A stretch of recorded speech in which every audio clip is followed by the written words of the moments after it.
And we are live, ladies and gentlemen. What is going on, everyone? Welcome to tonight's very epic, will be very fun Friday night live stream. Okay, so before we get started, let me make sure the audio is working. I know we always have this issue. It is quite notorious. It is the notorious thevincedao audio. So I'm gonna play a little bit of the sound right here, and then guys, put 1 in the chat if you can hear this fine, put 2 in the chat if there's issues or you can't hear it, whatever. Okay, to them, and I feel that happened so much, they'll just go with it. And I feel like a lot of the times. Okay, so 1 in the chat. Did you hear that audio? 2 in the chat if you couldn't do that. Okay, let me know on that front. But while we get that figured out, ladies and gentlemen, welcome to tonight's stream. So tonight, ladies and gentlemen, we will be reacting to the fairly recent, it's not really that recent, it actually came out around the same time as my Vice panel, but the Gen Z conservative teens versus liberal teens versus moderates, which I never really count the moderates because the way they always do them in these debates, it's very interesting. So on my Vice panel, everyone was like, why did they put you up against like 8 liberals? Well, technically, it was actually supposed to be 3 liberals versus 3 conservatives versus 3 moderates. But the moderates that these companies always bring on are never actually moderates. They're just liberals with some takes that are relatively not insane to some degree. But we'll be reacting to this. It should be fun. It should be very interesting.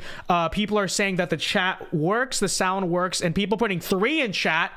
Well, that is not fun, but all right, so we'll get started. We'll get right into this in a second, but before we do that, everyone be sure to leave a like on the stream, okay? Everyone doing that right now. Leave a like on the stream right now, and as usual, if you want to support the stream, you can send in a super chat, or you can leave a like on the stream, or you can watch the stream. Actually, no, but you should also leave a like, okay? But yeah, reacting to Jubilee tonight. This should be very interesting, and you know what? Let's just get right into it. So all right. Okay, hold on. I keep losing the chat every time. I'm just gonna move it over here. Okay. All right. Let's get into this. If I can find the tab. All right. Hey, good humans. Welcome to Middle Ground. Keep an eye out for an interactive prompt in the middle of this episode, and thank you for watching. Step forward if you agree. Our generation is misinformed.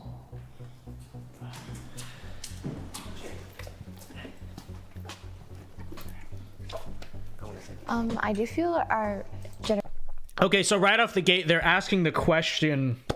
Did I introduce this well enough? Do you guys get it? I feel like that was a fairly short intro, but in short, okay, what we're watching is, again, like a teenager debate between conservative teens, liberal teens. This actually probably will give me a lot of memories of high school, you know, way back in the day. Because I assume that's what most of these kids are, high school aged. It seems like it. I don't know. I can't tell sometimes, but that's probably what this is. So the first question they asked was, is Gen Z uninformed? And I figure we could probably answer these questions along the way as we go. She's a conservative who says agree. I assume some people are going to say disagree. But the answer is yes. Gen Z obviously is very uninformed. And it is true, right, that obviously the education system, very left-wing, etc., etc. But it's also true that, like, young people almost always are uninformed because they are young, because they don't know stuff. That's sort of the nature of how young people work. And I would argue in many ways this is a big problem that, you know, like liberal American society has. Now, conservatives, because they are conservative, because they tend to be older, tend to have like a natural tendency to look to wisdom and to respect wisdom, and very often conservatives have the mentality of, well, usually it's the older people, it's the more accomplished people, the more successful people who know what they're talking about, which is very ironic because I'm 19 years old and making content, but also, like, you know, because I am a conservative, I understand that I stand on the shoulders of great people in the past, right? I don't, everything I believe, everything I know was not necessarily invented by myself. Sure, some would say, you know, I'm a genius, whatnot, whatever, but you know, that's not entirely always the case. But you notice from like liberal America, this is the Greta Thunberg phenomenon, the David Hogg phenomenon, the Zayed Ahmed phenomenon. They tend to have a liking to platforming young people and basically letting children run society, which I suppose makes sense because liberalism in many ways is the ideology of children. It is the ideology of overgrown children. Because conservatism, right, in order to be a conservative, there requires some type of understanding of reality and an acceptance of reality, right? Conservatism oftentimes is very grounded in pragmatism, right? Conservative thinking is often grounded in pragmatism and reality. Because liberalism is inherently idealistic and in rejection of the natural world and rejection of reality, it is an ideology that is very attractive very often to children and to childish people. And this is why even when many liberals get very older, either they become conservative because of the natural process of age, or in some way or another, they remain lifelong children. For instance, the woman in purple hair on my panel that everyone makes fun of, she's like 41 years old.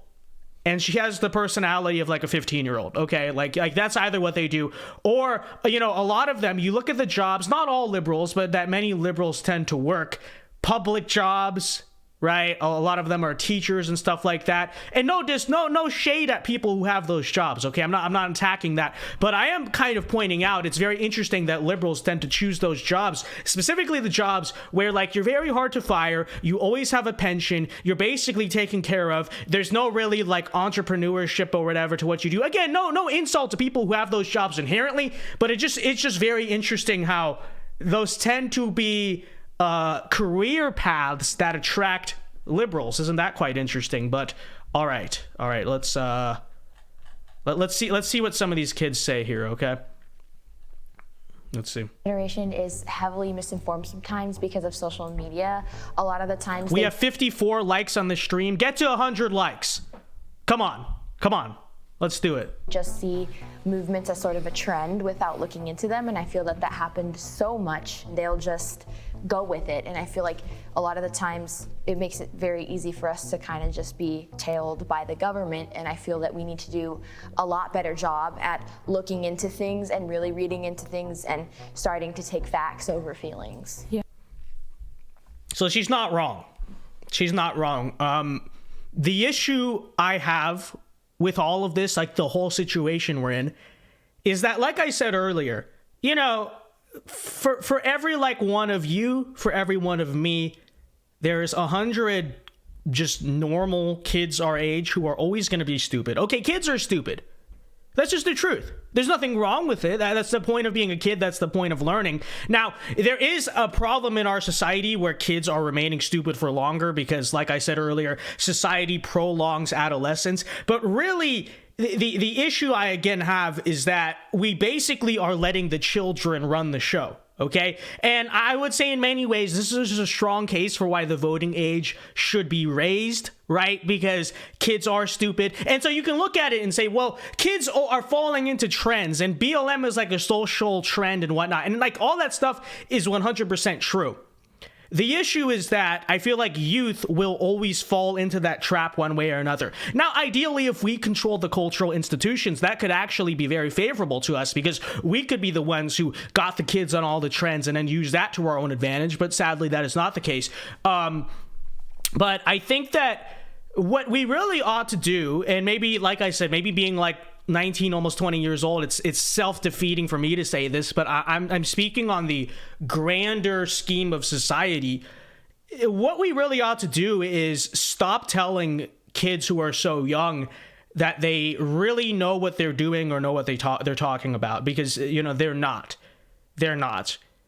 But instead, we have a liberal education system that is purposely teaching them, oh, you guys are going to fix the world. Oh, you activist types, you're doing good. And we cheer them on, right? We're cheering it on. And that's the issue. We're cheering on children running the world. And, you know, most societies in human history thought that was brain dead and idiotic, but that's basically where we are. So. Yeah, because it's 10 times easier. All right, 87 likes, 13 likes away to 100. Okay. Brendan Crespin for $10. Thank you very much. Says, I believe the voting age should be 21. At least 21, you are somewhat capable of making responsible decisions. Thank you very much for the 10, Brendan Crespin. Appreciate it. And I agree. I agree. Now, maybe ideally it should even be like 25, or, you know, maybe we should make it contingent on like owning property or something. So I don't know. I don't know. That's me speaking ideally. Okay. Who knows? Like, if none of this would ever happen. Okay. But I definitely agree with you. The voting age should be raised. 21 would be a lot better. I mean, if you can't, if you're not allowed legally to drink at 21 or smoke at 21, then you or own a handgun at 21. Don't let them vote either. You know, that's my compromise. That's my compromise. Thank you very much for the 10. And again, folks, if you want to support this stream, you want to support what I do, you can be like Brendan and send a super chat, or you can get us to 100 likes. We're at 94 likes. 10 more. I mean, 10 more. 6 more. I can't do math, and which is why I should not be allowed to vote. Real. Accept it as truth, than to go and do your research and find counterclaims or something that aligns with that. Because if you're just sitting there like scrolling through TikTok and somebody says that this is happening, I mean, like, who's gonna? It's not really. Educate yourself. Yeah. I strongly agree with both of you guys. You know, I think the reason why I was hesitant about walking over is Jack is a moderate. I can tell. Do you guys see it in him? Like, I can tell he's a type of guy who like thinks he's very enlightened because he's in the middle. Do you see what I'm saying? I don't know. But all right, let's check. We got more super chats here. Enclave Nationalist for $5 says, if you were playing that oil fields mission in Red Dead 2 and instead of the US cavalry you were fighting, it was the Enclave, what would you think? Well, that's a very interesting question. Enclave Nationalist for $5. So if the Enclave showed up in Red Dead 2, I feel like a lot of people would think it was very cool, but it would actually be quite confusing and kind of break my immersion. So I would get mad because my immersion would be ruined, but I don't know how other people would feel about that. Thank you for the 5. And Brendan for another $10. Thank you very much. God bless you. Says, and Vince, and God bless you too, Enclave Nationalist. And Vince, don't take that as a knock against you. You are 19. This is just a generalization thing, but yes, I agree. 25 would be a more suitable age as well. Thank you very much for the 10.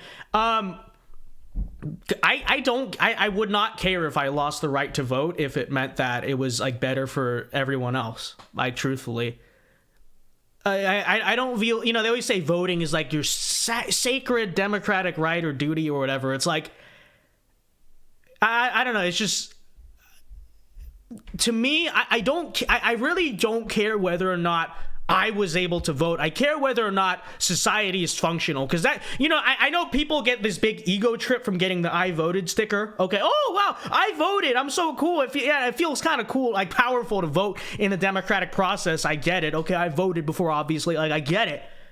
But what really like affects you at the end of the day? Well, what affects you is whether or not you have things like functioning infrastructure and safe streets and a functioning society, etc., a currency that's worth anything, right? And if me surrendering my right to vote to older people only meant that I could have those things, I would take it in a heartbeat. Okay, because voting, frankly, is not that important. The results that voting produces, in my opinion, are what's important. And founding fathers agreed, which is why they didn't set up a direct democracy, etc. We know this. Zachary for $5. Thank you very much. Says, problem with it being 21 and especially 25 is that I can be constipated at 18. I think you mean conscripted. Okay, I think you mean conscripted. But thank you very much for the 5. If I can be forced to serve, then I should be allowed to vote. Well, who says you should be forced to serve? No, just kidding. I don't know. I mean, that's true, but what, you know, the voting age was lowered to 18 when, like in the under Nixon, right, in the late 60s, early 70s. I mean, you didn't really see the people going off to World War II or whatever, you know, particularly complaining about that. And, you know, so I guess you could make that case, right? But then, okay, then just raise the conscription age to 21 too. I don't know, you know. I understand the logical implications of what you're saying, but then it's also true that, like, if you can vote, if you can make the important decision of, like, deciding the fate of American government, but you can't drink beer when everyone else can, like it goes both ways. This whole age thing goes both ways. So point being, the way I see it, okay, the way I simply see it, it would be better if the voting age was raised.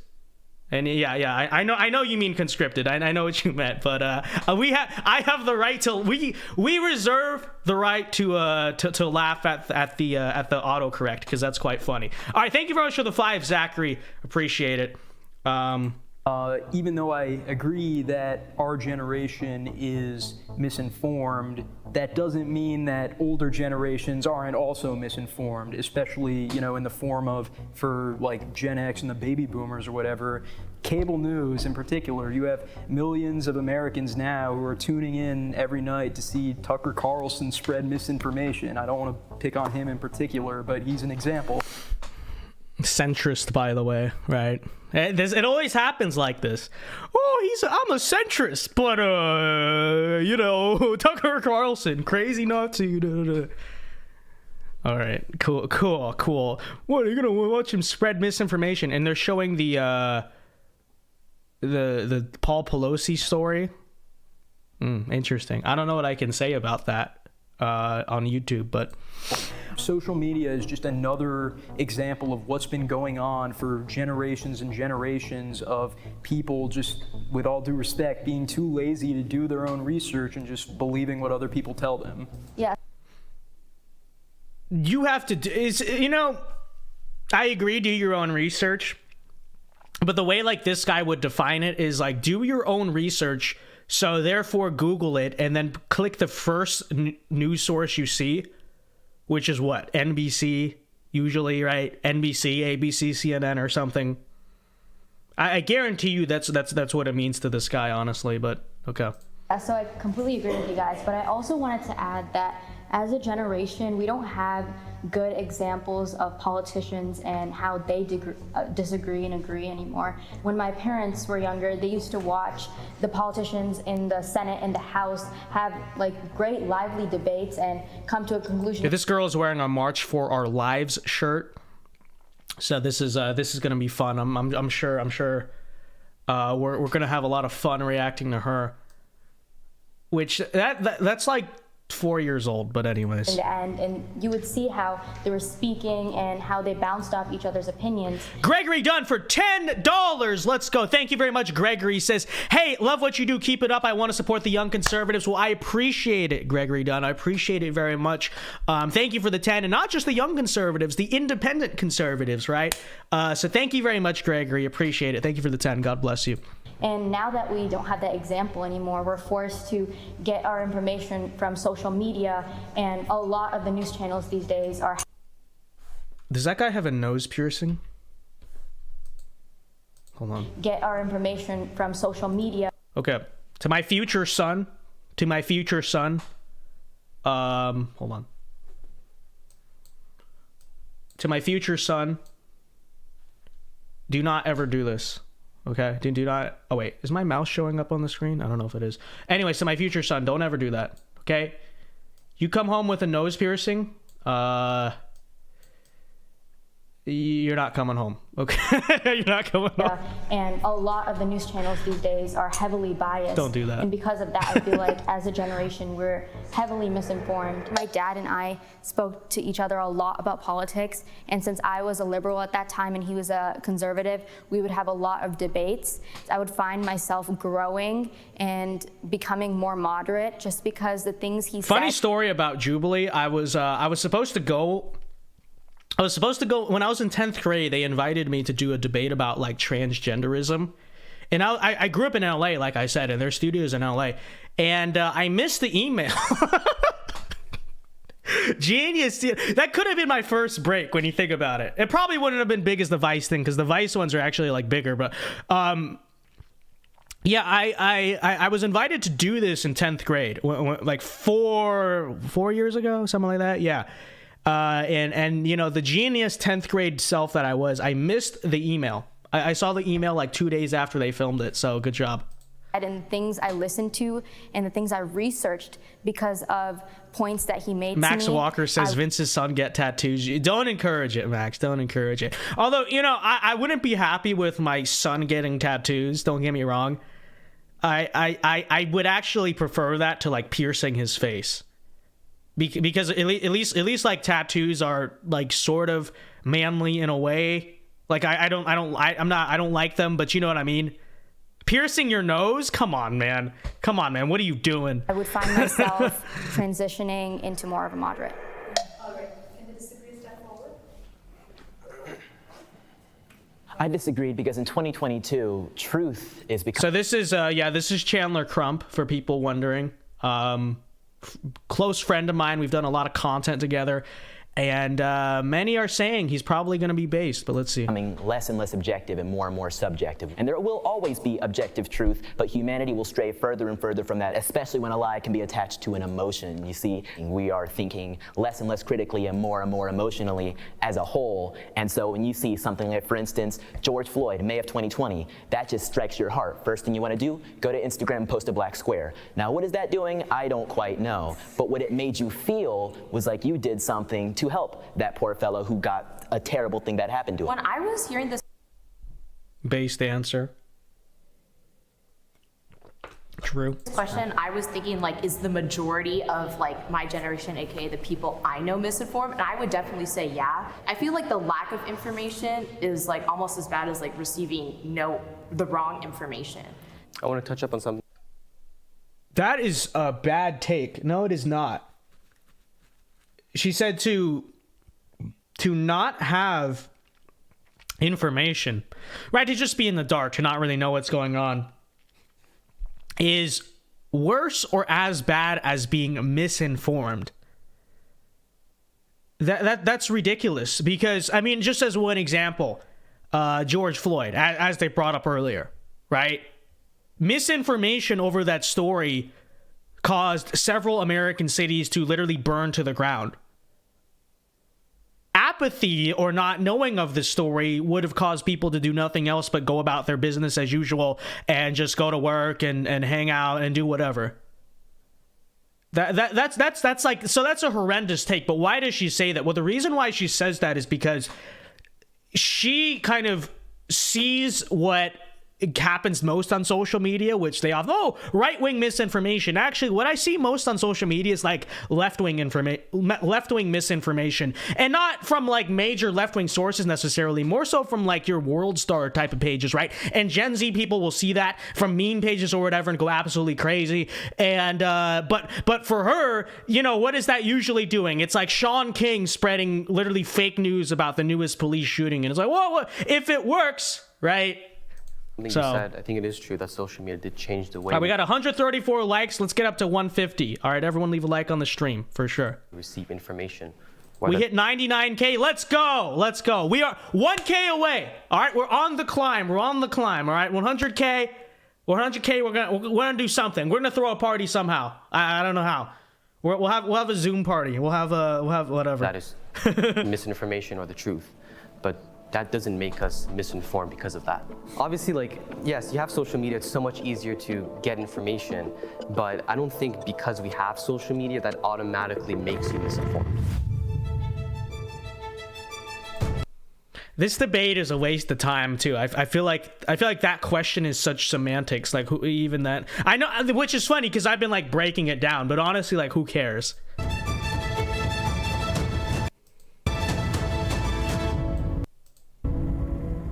All right, we're into the actual show now. Let's go. My parents. So these are the liberals. Okay. Can you guys see my mouse? My mouse isn't showing, is it? Hold on.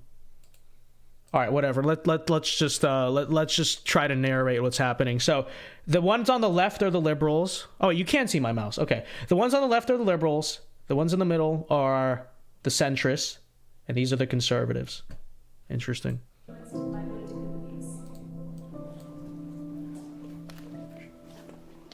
Grew up in a conservative Christian household in Iowa, so I'm very, very well around like conservative politics all the time, and my parents have absolutely influenced like not only my morals but my political beliefs through that manner. And I think a lot of those teachings actually led me to being more progressive and more liberal over time, rather than actually being conservative. Yeah, for me. What is with so many like Christian conservative kids turning out very progressive? Do you guys notice that? I see it all the time. Now, I always notice there's a difference too, in the sense that I think it's really a matter of how you raise your kids, which obviously, yeah. But it's like most of the time, the Christian conservative parents who, other than saying they're Christian conservative, raise their kids like most liberal kids were raised, which is, you know, with the iPad, send them to public school, whatever, etc. Let them go on social media all the time, whatever. Very often it's those types who were like kind of otherwise normal, quote unquote, parents that they literally lose their kids to leftism. It's very sad. So leftism, and as the Christian ones lose their kids to atheism. It's very sad. I notice the ones who very often take an aggressive approach and like limit the technology stuff is big. Limit technology exposure and either private school or homeschool or just try to do something, right? Very often those kids turn out just like their parents. And so there's parenting advice. I think there is a way to avoid this, but I see kids like this all the time. Many such cases. Kind of similar. My dad is Christian, but in Vietnam they have this thing where actually like they practice both Buddhism and Christianity. From both religions, both She's Vietnamese. Wow. Buddhism and Christianity. From both religions, both Buddhism and Christianity. That's not a thing. I don't know what she's talking about. It's always taught about like we as a community need to take care of each other, we need to respect each other, and we need to create like the best society we can. My parents not like directly telling me like, oh, you should believe this or you should believe that, but just the way that they have taught morals to me and also their own personal experiences have influenced my own beliefs. In Buddhism, it's basically what can you do that is the best for others. Of course. I don't think she knows what she's talking about. Okay.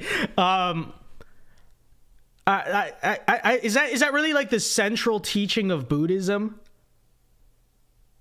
The central teaching of Buddhism is more so like to restrain yourself from there's a term for it that's blanking. Where you like restrain yourself from pleasure, basically. You deny yourself of pleasure or anything that it has pleasure. There's a term for it. I forget.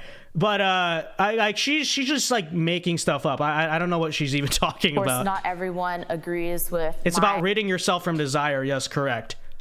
Now, I'm sure Buddhists and like most religions vaguely teach in some sense, oh, like be good or whatever, right?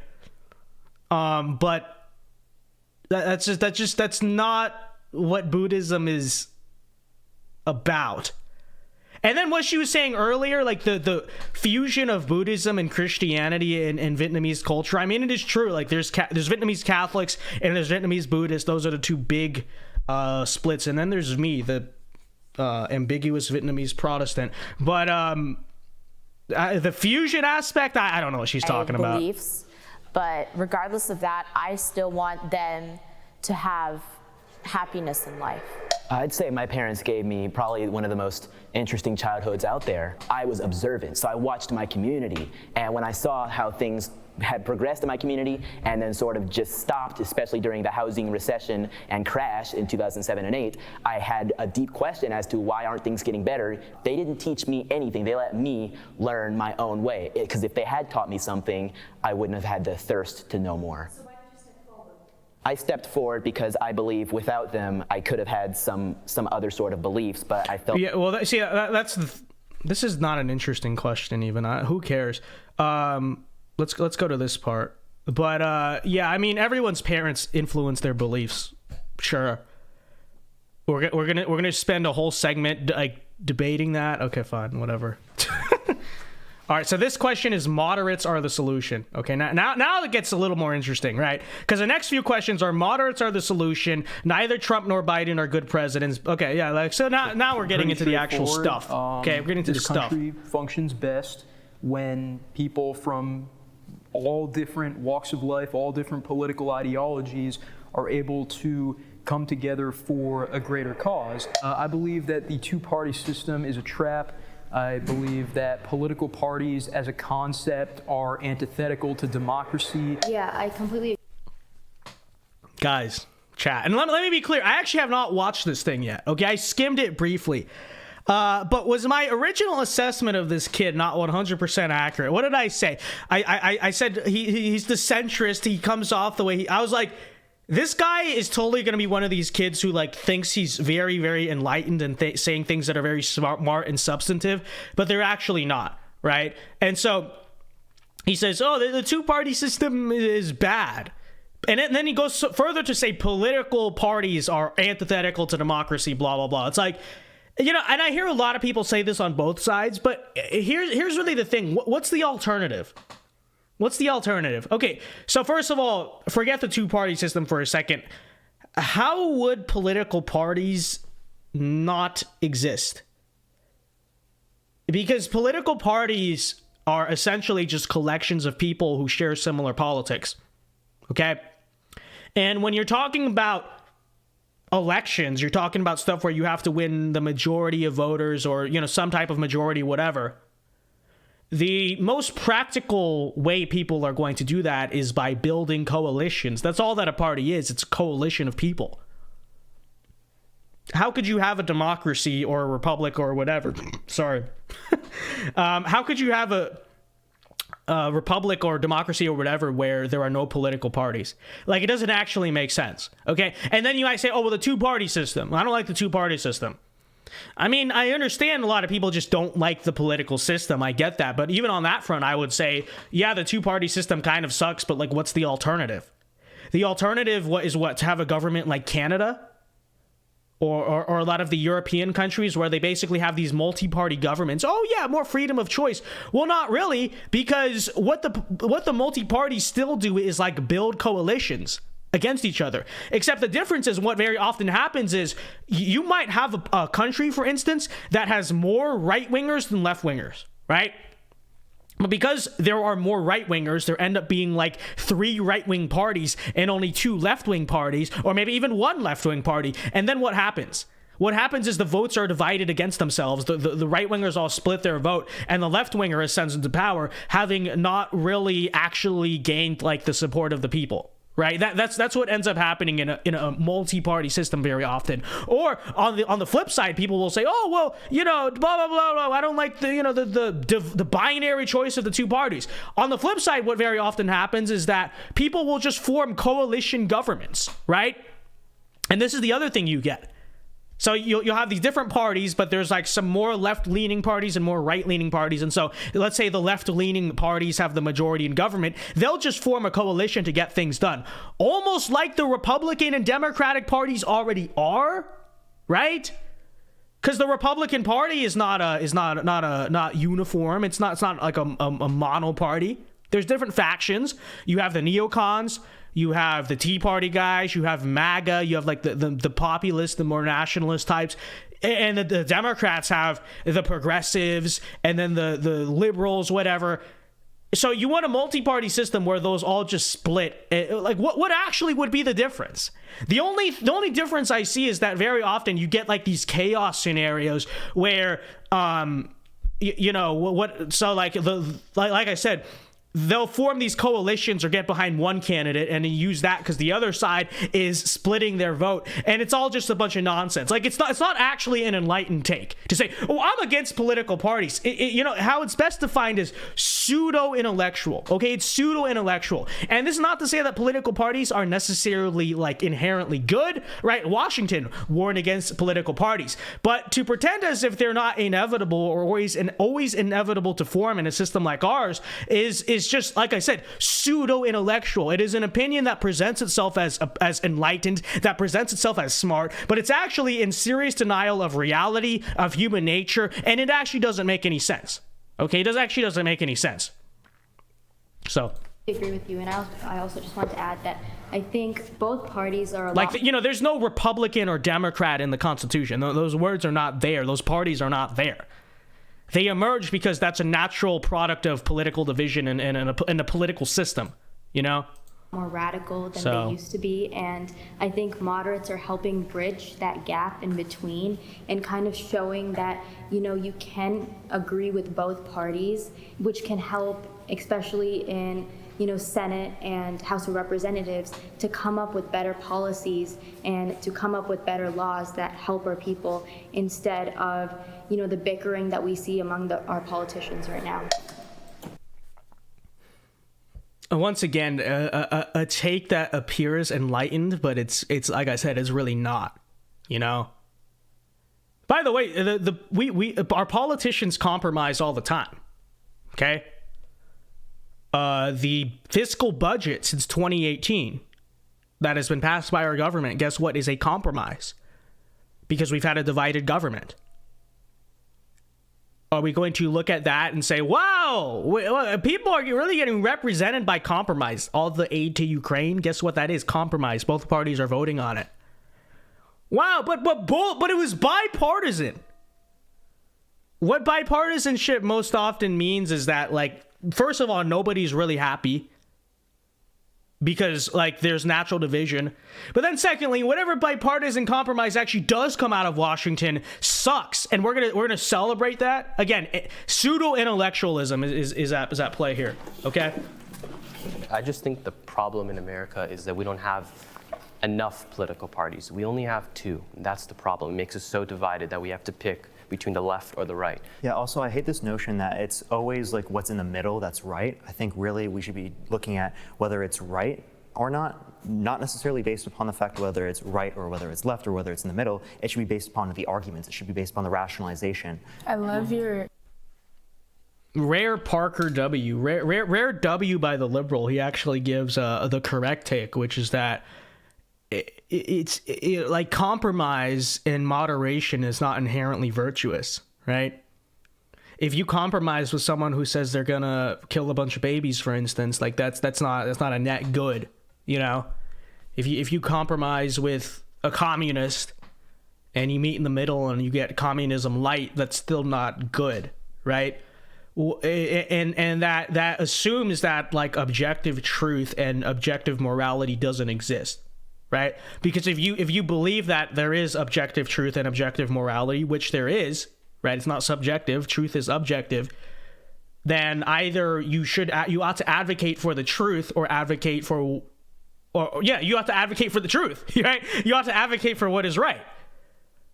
And yeah, like, you know, it could be understood. Oh, well, in politics, sometimes you need compromise, blah blah blah. But we shouldn't ought to look at that compromise as good, rather that it's just, oh, it's necessary. It is what it is. If that makes sense.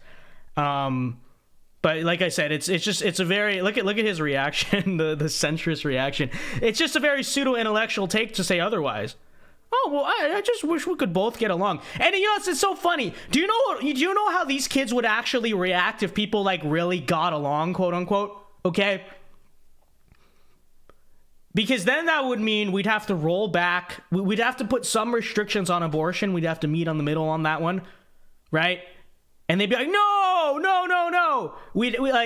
Imagine that. Imagine if conservatives and liberals had to meet in the middle on all these social issues, all the kids who call themselves moderates would still be mad because they would say, oh, no, you're taking away rights. Like, it's all not real. It's all kind of stupid. It's like they're not really saying anything. But nothing you know? can really ever be right, because what's right to one person is not going to be right to the next. I mean, you can look ideologically at both, and I can say, well, this is this. And Vince Dow's leftist sister, yeah, real. That March for Our Lives girl is my secret leftist sister. This, but who's to say which is correct? Which is why the problem of parties, I think, can't really be solved by breaking the binary. It's something that is base take. See, Chandler gets it.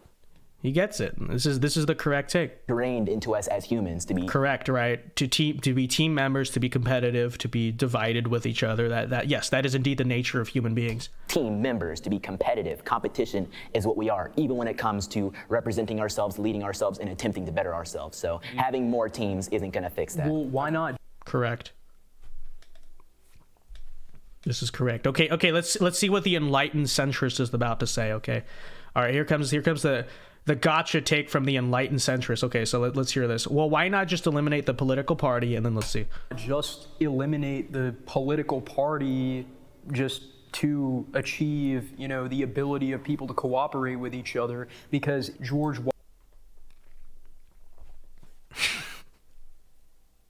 What do you think a political party is, dude? A political party is oh wow, you guys ready for this? People cooperating with each other. Okay, and yes, you're right. You can bring that up. George Washington did warn of political partisanship. Yes, okay, I understand that. But he was diagnosing a problem he also intuitively understood was not fixable, because even in the days of Washington, there were no formal political parties. But guess what happened? Factions already arose. You have the Hamiltonian Federalists and the Jeffersonian Democrats, or Democrat Republicans, whatever you want to call them, right? Like even in Washington's day. You know why he warned of political partisanship? Because political partisanship was already occurring even in the very first presidency of the United States. Why? Because people will always have differences with each other. If you were to abolish political parties, I don't think you would get more cooperation, but might get more lack of cooperation. Because, yeah, like, it is true. If you have, at least the reason, the advantage of parties is that mutually, like, a party can come together and decide this is what we want to get done. Imagine if you had 100 senators and none of them were attached to any political party and had how would they organize? How would they manage to pass everything?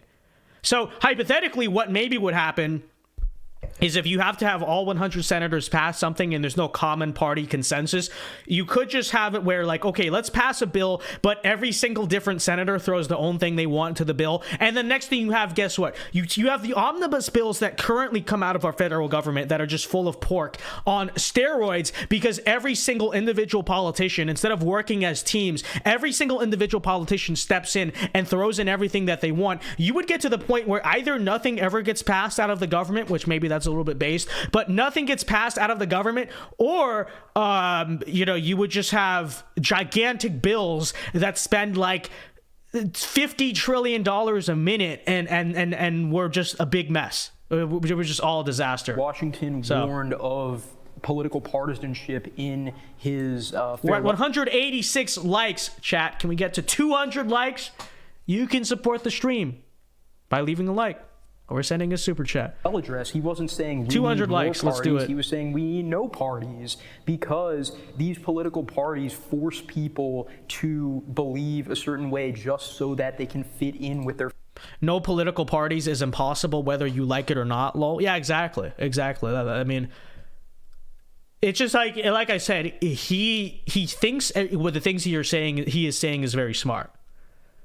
But, he's actually basically just like saying nothing. But see, that's the thing about centrists, though, about being a centrist, being a moderate, quote unquote. It's very easy to believe that you're smarter than the people who are on the more radical ends of the political spectrum, because you can say, "Whoa, I have nuance. I'm enlightened. I don't support that or that, and that makes me smarter than most people." And I would argue and sure, maybe there's some moderate centrists out there who have rationalized a lot of positions, blah, blah, blah. But I find very often that moderates basically, they feel above people because they don't really stand for, but because they think they're enlightened, right? But the reality of them is they just don't really stand for anything, right? And in many ways, they're actually less respectable and less intelligent than those who do stand for something or have convictions, right?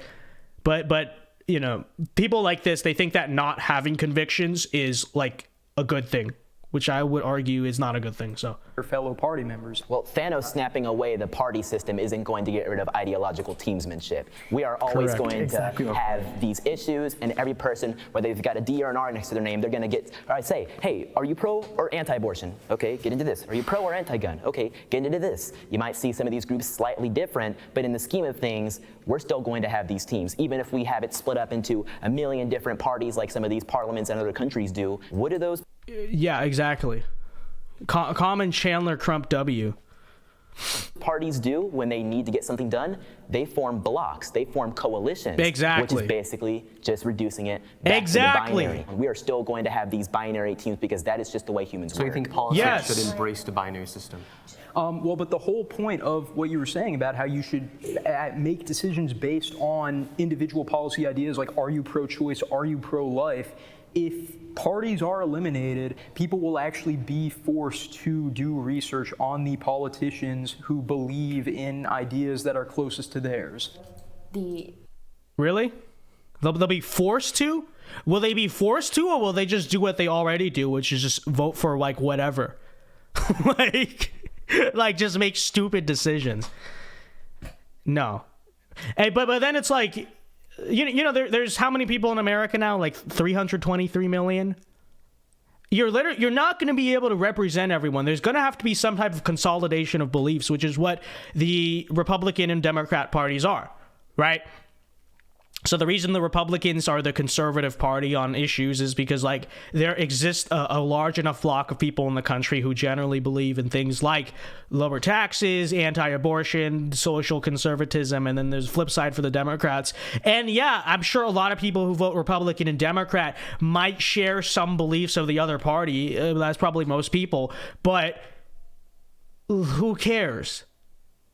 There's 323 people in the country. There's millions of people voting in elections. You actually can't represent everyone. It's kind of strange. Kind of extreme, either lefts or even right people. Will you do Q&A after the stream? Yeah, absolutely. What are your thoughts on Ron Paul? I mean, I don't agree with him on everything, but I respect Ron Paul, you know? I respect him.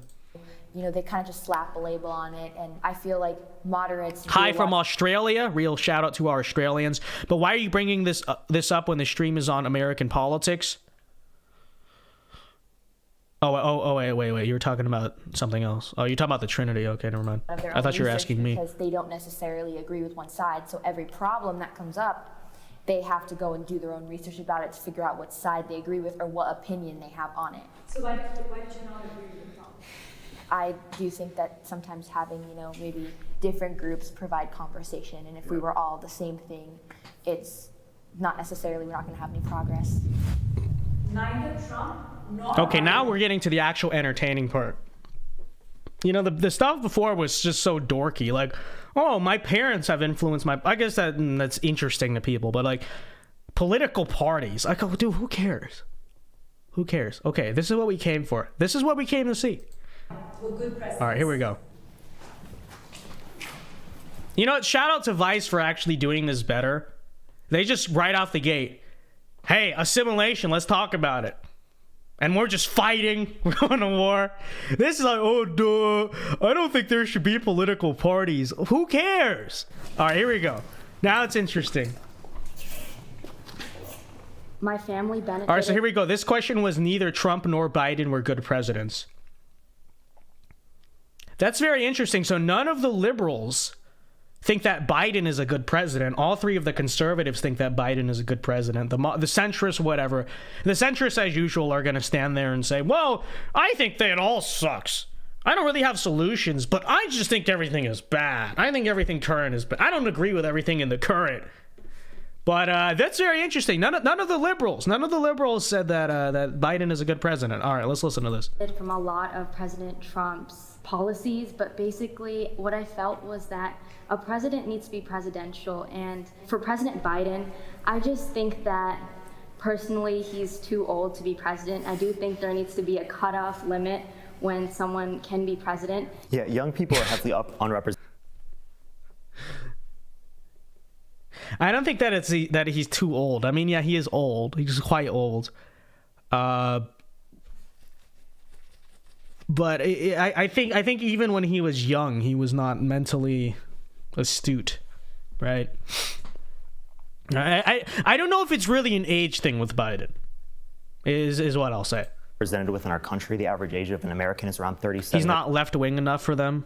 Yeah, no, that is basically what it is. Years old, whereas A president needs to be presidential. Yeah, I know. What a groundbreaking take. people in Congress are generally above the age of 50 on average. So when people kind of point at Biden to be very old, Trump's also extremely old too. So if we want to put some type of age limit on that side, I think that they're both way too old to be president. And obviously we need a lot more representation for younger people. Neither of them.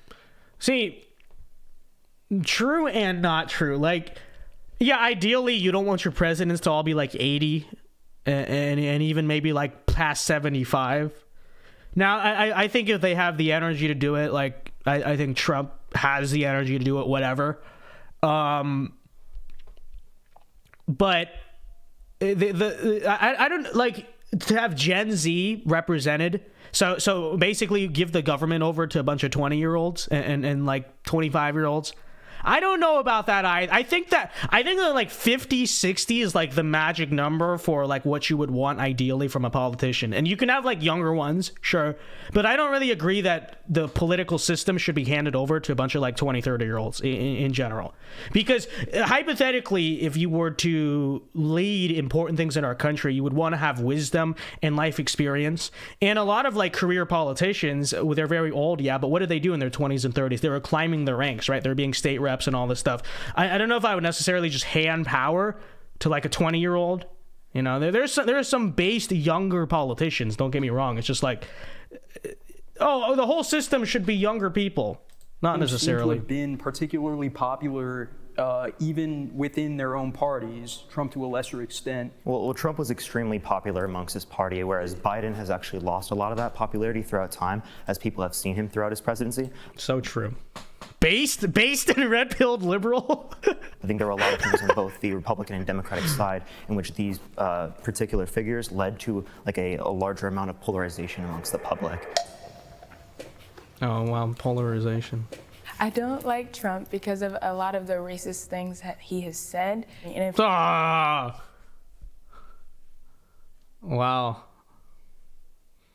Groundbreaking, revolutionary takes here. If you're out making jokes about, oh, I'm going to build a wall, and even if Chandler's like, I'm about to end this old woman's career. it was Wait, okay, first of all, what's up with her shirt? I don't understand our generation's fashion sense. I'm gonna be honest, okay? Like I understand wanting to be hip or whatever, but what's going on here? Like, her shirt just has holes in it, okay? Her shirt just has holes in it. And no. Well, maybe she's poor. No, I don't think that's the case, okay? Yeah, if she was poor and the only shirt she had to wear, yeah, I wouldn't make fun of it. But she's on Jubilee, which implies that she must be financially well off enough as a teenager, parents or whatever, to take an interest in politics to some degree, whatever, right? So I don't think that's what it is. And I'd have to imagine if you're about to go on an important panel that's going to be viewed by almost 1 million people, you would find a shirt that doesn't have holes in it or something, right? And so that's all to say it's a deliberate fashion choice. What's going on? What is this, dude? Like, I don't know, like, okay, ripped jeans, you could say the same thing. Okay, the same criticism could be made, but I grew up with like everyone wearing ripped jeans, so it's a little different. What's the thinking behind wearing a shirt that literally just has holes in it? What's the fashion statement going on here? Okay, because usually what you would want to communicate with your fashion is status or wealth. Like, that's what most people drive, like that's what they want to look. And so that's why it's like seen as having status to wear expensive clothes or have an expensive watch or to be a hype beast, right? Why did people when we were in high school want to be hype beasts? Why did I want to be a hype beast? Because it like looked rich, right? You know what I mean? But she's wearing a shirt that has holes in it, which is like a symbol of being very, very below the poverty line. And I don't think she is. But like, what's the logic? What is this fashion statement? And like to wear this on a panel, like whatever. Wear this to school. Wear this to out in the street, to a club, whatever. You're wearing this on a panel, a shirt with holes in it. Come on. our generation needs some self-respect. Okay, I'm not saying that everyone has to wear a suit to the panel like me, although ideally, like, if you're on a media thing, I would think you should. But like, don't show up to a big media event that you're about to star on with holes in your shirt. It's Balenciaga. Yeah, real. Not Balenciaga, it's Valenciaga. It's Balenciaga. It's just Balenciaga. It's Sir Peem. It's Gucci. Louis Vuitton, okay? Serious? That's not something to joke about, and it seems like it's very targeted to. Yeah, at least wear like church clothes, right? Yeah, if you don't want to wear a suit, at least do the church clothes thing. You know, dress shirt or you know, I don't know, dress, like something, dude. One specific group. Joe Biden has a much stricter racist. That's the type of shirt I use to clean my bicycle. Real history than Donald Trump ever. Okay, so her shoes look like they're decently expensive shoes. So like, has, and in my opinion, ever will have. During the 2019 presidential cycle, Joe Biden said, "If you even think about voting for anybody other than me, you ain't black." And when I learned about the atrocities that the Democrat Party had done, not just to the world and to America, but to my race specifically, it told me something. Now that her shirt is Corn Pop, the T-shirt. I have no idea on young people's fashion. Yeah, me neither. That I could never, in my opinion, be. I mean, I used to, like, 9th grade, I tried to be like hip and in fashion, but I still would have looked at that and been like, what the heck's going on here? Democrat, and it would take a lot to even vote for one. And on top of that, back in the 80s, he was responsible for, as he said, he wrote the dang bill, the Clinton crime bill, which was responsible for throwing a lot of people that look like us in prison. This guy is weird. I mean, within your statement, you didn't necessarily acknowledge any of the racist history in relation to Trump as well. So if we're only going to put eyes on like either Trump or Biden, I see that not necessarily to be like the most consistent. This is we've really devolved into this debate. Trump is racist. No, Biden is racist. Framework for looking at this. Of course, and I understand why you say that, but she didn't actually provide any examples of a history. She provided a media mismanagement of what he said in 2015/16. The 1994 crime bill was actually not that bad of a thing. Hot take, maybe. Ooh, whatever. But the part of the reason why the 1994 crime bill was passed was because we had about 2 decades, basically from the assassination of MLK to the 1990s, we had 2 decades of just violent crime in America. Sound familiar, by the way? Doesn't that sound quite familiar? Anyways, and so the reason why in the 1990s there was so much tough on crime policy was because crime was like such a big issue in the United States. And this is why Rudy Giuliani, as a Republican, won the mayorship of New York, because it was getting that bad. And this is why even like, you know, Bill Clinton, Democrat, and Joe Biden, Democrat, supported anti-crime policies, because the American public was getting so fed up with 2 decades of unmitigated crime that it became popular even on that front to be anti-crime. Right. And so, you know, there might be certain provisions in the 1994 crime bill that you might look at and be like, I don't know if that was the most effective. Right. And coinciding the 1994 crime bill was the 1994 assault weapons ban, which was also in response to a lot of violence in America, which obviously is wrong and not the answer and sucks and is cringe.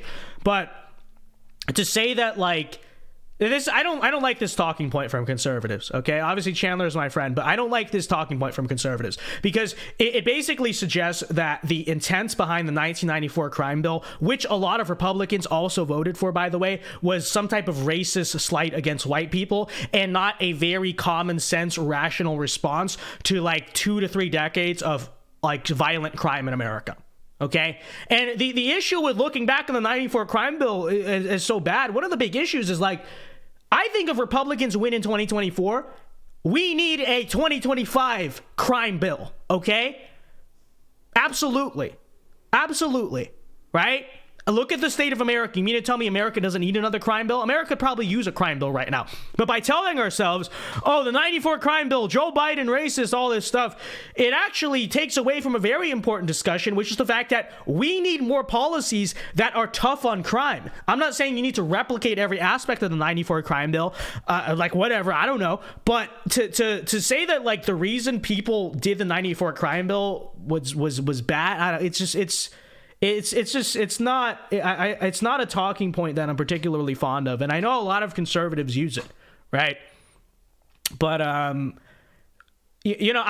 would look back, the way I would look back at Joe Biden's past, especially on something like the crime bill, would be an illustration of how far left actually the left has become. That's what I would say about Joe Biden doing the 1994 crime bill, because I would say, look, back in the day, even this is how far the radical left has become. Because even back in the day, look, Joe Biden and Bill Clinton supported anti-crime policies. But now, look at, they're so crazy. Now they want to defund the police and they're saying crime bills are bad and all this stuff. That's really the talking point we should take with the 94 crime bill. Not flip it on its head and say, well, he supported the 94 crime bill. It's like, dude, give me a break. If any of us were around in the U.S. Congress in 1994 as Republicans, you mean to tell me we would not have all voted for the crime bill?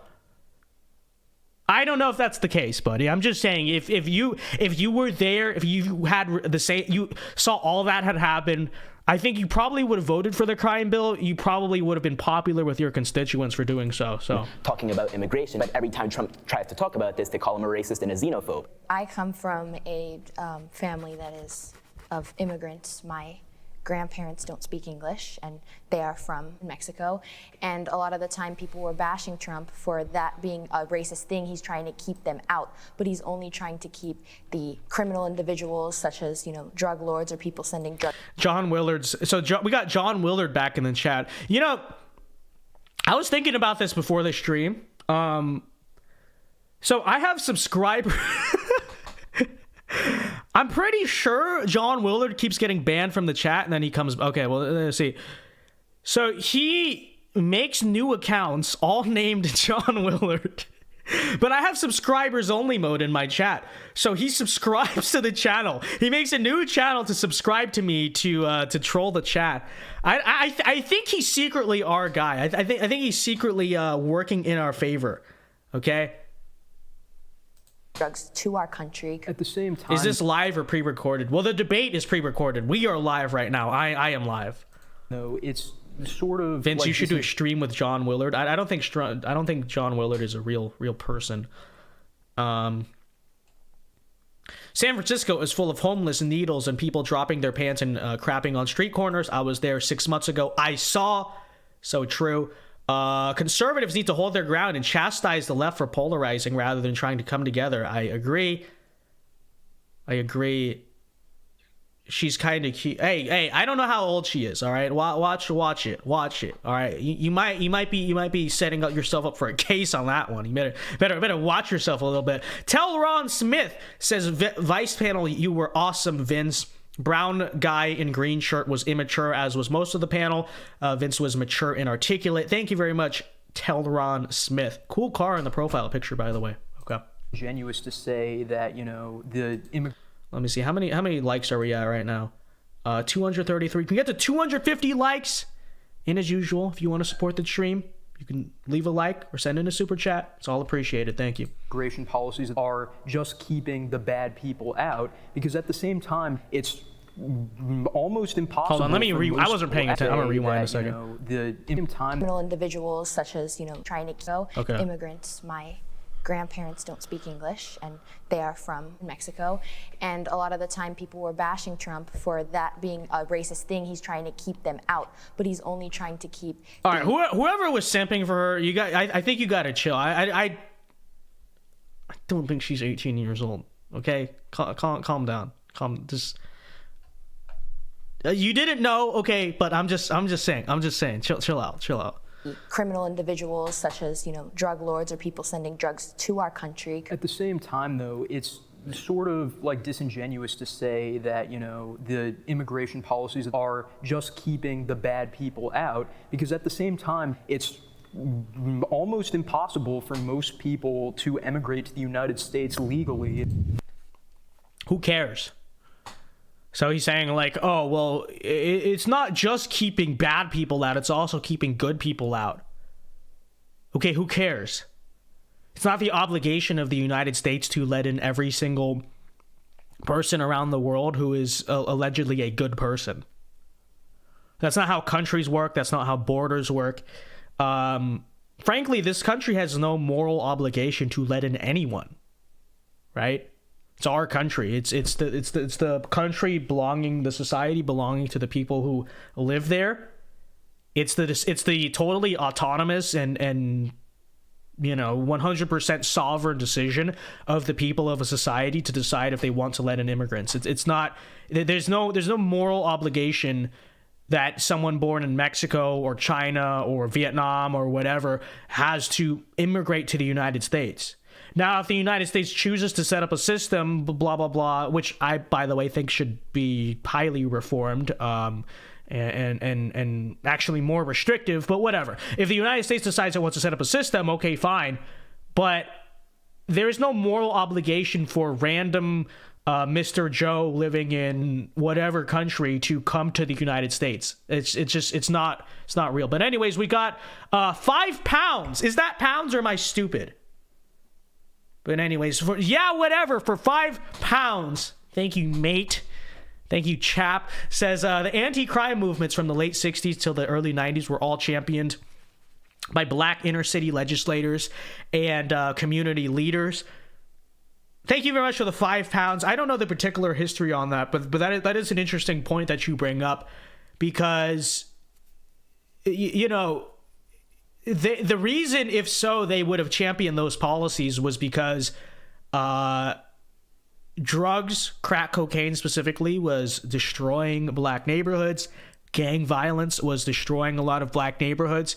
And so you're right about that. And I think that's another reason why we need to separate the anti-crime discussion of the crime policies of the 1990s from being like, oh, well, it was like these racist Democrats, these racist white Democrats just chose to lock up black people. Like, that's not historically accurate, First of all, both parties largely supported these things over time because these things were that popular in the American public. They were so popular in the American public that there was a bipartisan cross-racial consensus to pass tough on crime policies, right?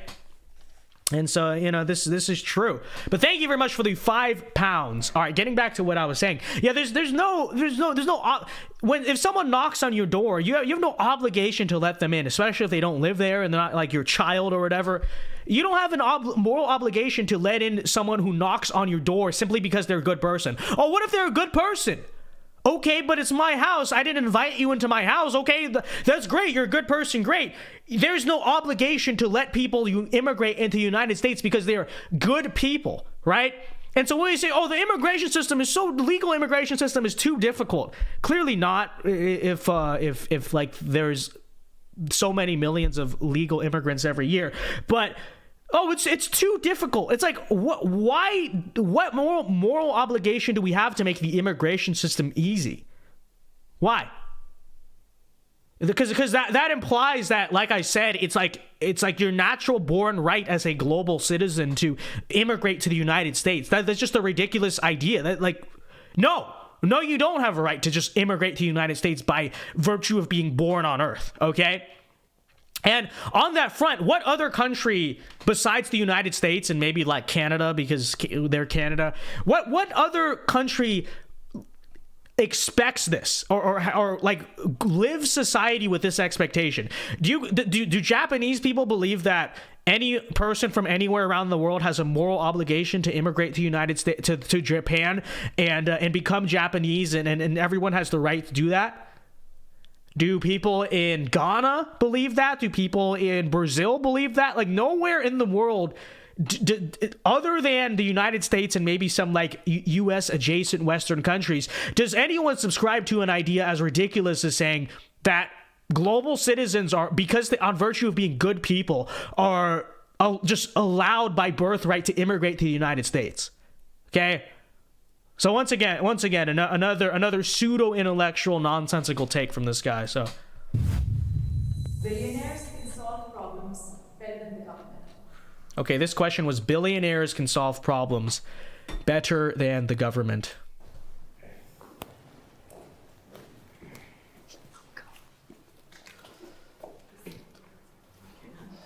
Capitalism will always be more superior than the public sector in almost like 90% of things in this country. The answer to this question, it depends on the issue, I think. Probably, yeah, in most cases, private sector solution works better. But okay, let's listen to this debate. Billionaires obviously they have a lot of money. Chandler's shirt, by the way, is an inflation shirt. That's kind of funny. But what I see is that billionaires are using their money for philanthropy. They don't want to pay taxes. I see that because they just feel like if the government takes their money, they're not going to do good with the money. A great example would be Amazon. I mean, it has revolutionized the way we shop. I think the key word in the prompt is billionaires can, affect positive change better than the government. I don't think it's a guarantee that they will, because I think there are certain instances of billionaires doing good with their money. I kind of agree. Does Bill Gates do good with his money? Now, he does fund a lot of philanthropy, but he's actually just kind of allegedly destroying the world. So, but then there are also, I know you mentioned Jeff Bezos, but he also often. Jeff Bezos, liberal, owns the Washington Post. Elon Musk is, the one billionaire who is marginally on our side. Even that is a little bit mixed, right? But doesn't use his money for good, because there are many reports of Amazon employees being mistreated, denied breaks, and Lionoz Romans 5'8" says, "Hey Vince, remember me? I've been with the channel for years now. I bet you've forgotten by now." How could I forget? How could I forget the infamous Stacey Abrams mod? Issues where it's like, come on, you have all that money. Do you need so much more from cutting corners like that? These billionaires can do fantastic things, but I also understand that government regulations, taxes, and various other things occupy their time. I don't believe billionaires should be heavily taxed. I believe the tax cuts we had in 2018 were some of the best things we saw for our economy. I completely would agree with Here's my thing about billionaires, okay? So you have billionaires who support the system, which are most billionaires. And of course, if you got rich off of a system, wouldn't you want to support it? But you also have billionaires who oppose the system, right? I would say Donald Trump is a billionaire who opposes the system. Elon Musk kind of is a billionaire that somewhat opposes the system. So here's my thing on that. Because, people were like, oh, Donald Trump doesn't pay taxes. Literally, I think that makes him more based. Okay, I'm actually like, what a king, right? Because yes, the system is fundamentally broken. The system is fundamentally corrupt, and it is absolutely virtuous to legally, of course. Okay, don't break the law, but legally find loopholes out of giving the government money. And so I think everyone can and should try to bring down their taxes as much as possible. Okay, now when you're a billionaire, sure, you could say the tax code, this and that, but also a big reason why it's easy for a billionaire to get out of taxes is because, they have a lot of different types of assets, they don't have a salary. See, when you're like a W-2 and you just get a salary and you're like an employee, it's very hard to find a bunch of tax write-offs. If you're if you own your own business or something, those people a lot of times don't have to pay a lot of taxes either, right? Your average middle class business owner probably pays more taxes than some of these billionaires, marginally, proportionally, but can get around that stuff a lot, right? But my whole thing is that the only billionaires I don't respect for not paying taxes are the billionaires who don't pay taxes because, yeah, screw the government sucks. Yes. But they still turn around and say, no, I support this regime, I support this government, but I refuse to fund it, right? Like Jeff Bezos, Washington Post, liberal, yeah, screw that guy, right? Bill Gates, 100%, yeah, screw that guy. But the reason I turn to them and I look at it, it's not because they're dodging taxes or getting out of paying taxes. It's because they're getting out of paying taxes, but then hypocritically standing there and shilling for the system while simultaneously, you know what I mean? So Donald Trump based, okay? Donald Trump not paying taxes, king, respect levels up. And, I want to get like that. I don't want to get like that. I want to... If I become rich, I would do the same thing. And I don't have any moral qualms with not doing that, because I don't think it's virtuous to give a satanic, evil government tax money. My only thing is, like, you know, don't be a hypocrite about it, right? But your mother was a hamster for $5, says taxation is theft. It's so true. It's so true.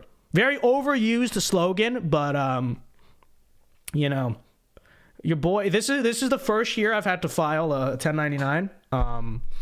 And so if you hear me around this time of the year complaining about taxes in the government, that's the reason why. Okay, you know, now that I do make some money for myself, and now that I'm like facing the reality of the government taking my money, long story short, you're probably gonna hear me complain a lot more about the taxation system.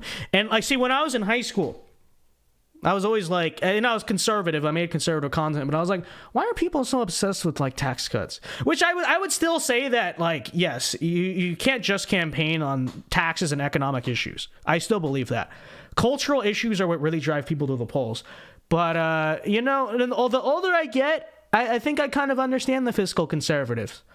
Because screw the government, screw payroll tax, screw all, I don't think I have to pay payroll tax, but still, I thought about the existence of it. I was like, what a scam. It all sucks. That we shouldn't be taxing billionaires at such a high rate. If you tax billionaires, they would respond by increasing the prices of goods and services. I think the reason why everything is so expensive is inflation. But in the past, when inflation was low, there were times where things were very expensive. And that is because of the fact that we have high corporate tax rates in some states. Well, so I respectfully disagree with the idea that taxing billionaires, or specifically leaving billionaires untaxed, is beneficial to the American economy, because the most like prosperous. Who cares? Okay, here he's about to. Mr. Moderate Centrist is about to bring up the Bernie Sanders talking point of the 2020 and 2016 campaigns, almost word for word. We'll hear him say it and then debunk it. Okay. Leaving billionaires untaxed is beneficial to the American economy, because the most like prosperous era for the American economy was the 1950s, the post-war economic miracle. That was when billionaires were being taxed at a rate of 90%. This is, so again, word for word out of the Bernie Sanders campaign. That's not why we had the post-war boom, okay? It's just not true. First of all, they were much like now. And in fact, maybe back then there were more. There were a million loopholes. Nobody actually paid a 90% tax rate. Nobody did. Okay? And then, like you said, like he brought up, the reason the 1950s was economically prosperous was not because of the 90% tax rate. It was because we just won World War II. Okay? We were the superpower of the world. And Europe also was destroyed, right? So much like the 1920s, which also were a big, very prosperous decade for America. In the post-war years where Europe was left in ruins, we were the sole manufacturer of the world, right? We were basically the sole driver of the world's economy while Europe was in shambles, and we were kind of left alone as the only nation with standing infrastructure and manufacturing and all that stuff. That's the reason why the 1950s were prosperous, okay? I would say it had nothing to do with the tax rates, but even to the extent that it did, nobody ever paid those 90% tax rates because there were a bunch of loopholes in those taxes, and that tax rate was never enforced, okay? And you know, like even today, you know, billionaires still technically have a higher tax bracket, right? Do people realize that? Okay? Technically, if you make whatever $1 billion, your tax bracket is higher. But guess what? Just like back then, what do? They write off a bunch of their income and they don't pay that tax rate. It's like what this is just, it's stupid. It's just kind of, it's a silly argument, you know? Because first of all, to attribute the post-war prosperity to 90% tax rates, that doesn't make any sense. And then, you know, beyond that, nobody paid it. So, and this isn't socialism or anything. This was under American capitalism, under a Republican president, Dwight Eisenhower. And this was right after a fantastic, plagiarized from the Bernie campaign. I hate to say fantastic war, but it was a fantastic war for us in which we got so much American pride, and that Republican President Dwight D. Eisenhower then utilized that money that he taxed from those billionaires to create a great system, which is the interstate system, which is a fantastic thing that connects our country. But unfortunately, the government isn't really investing money in things like that anymore. It's investing money in weird programs and things that the average American isn't going to benefit from. So billionaires do have a lot of. What actually would be the utility, even in theory, of taxing billionaires more money? What, to fund the government more? They just print money anyway. They would still find a way to operate at a deficit. Okay, like who cares? Oh, well, if these billionaires just like pay taxes, dude, the government just prints money. Okay, like you're operating off of the idea that the government actually like takes in money, like spends money proportional to tax revenue. No, they don't. There's a reason the national debt is like, what is it, $30 trillion now? Because they don't care. They just spend money, so it wouldn't make a difference. Okay, it wouldn't make a difference. But people act like, oh, if we just tax billionaires, like we'd like save society and fix all these different issues. It's like it's ridiculous. And are we really going to pretend like it's a serious economic position of the left to tax billionaires? Okay, we're actually hitting a point where I think that's going to reverse on itself, because leftists are realizing that their billionaires are actually like very beneficial to them. And why would we want to take away George Soros's money from funding all this like the pro-crime policy, right? So a lot of money and a lot of influence in order to do good within our economy, but nowhere near the ability of the government. If we're talking about billions of dollars, the government has access to. It's fine, you know. Most billionaires don't just have $1 billion sitting in their bank account. It's called assets. Okay, they own assets. So they own a lot of property and whatnot, and it's valued at $1 billion. The reason why a lot of their like net income is zero is largely because of, you know, stuff like that, right?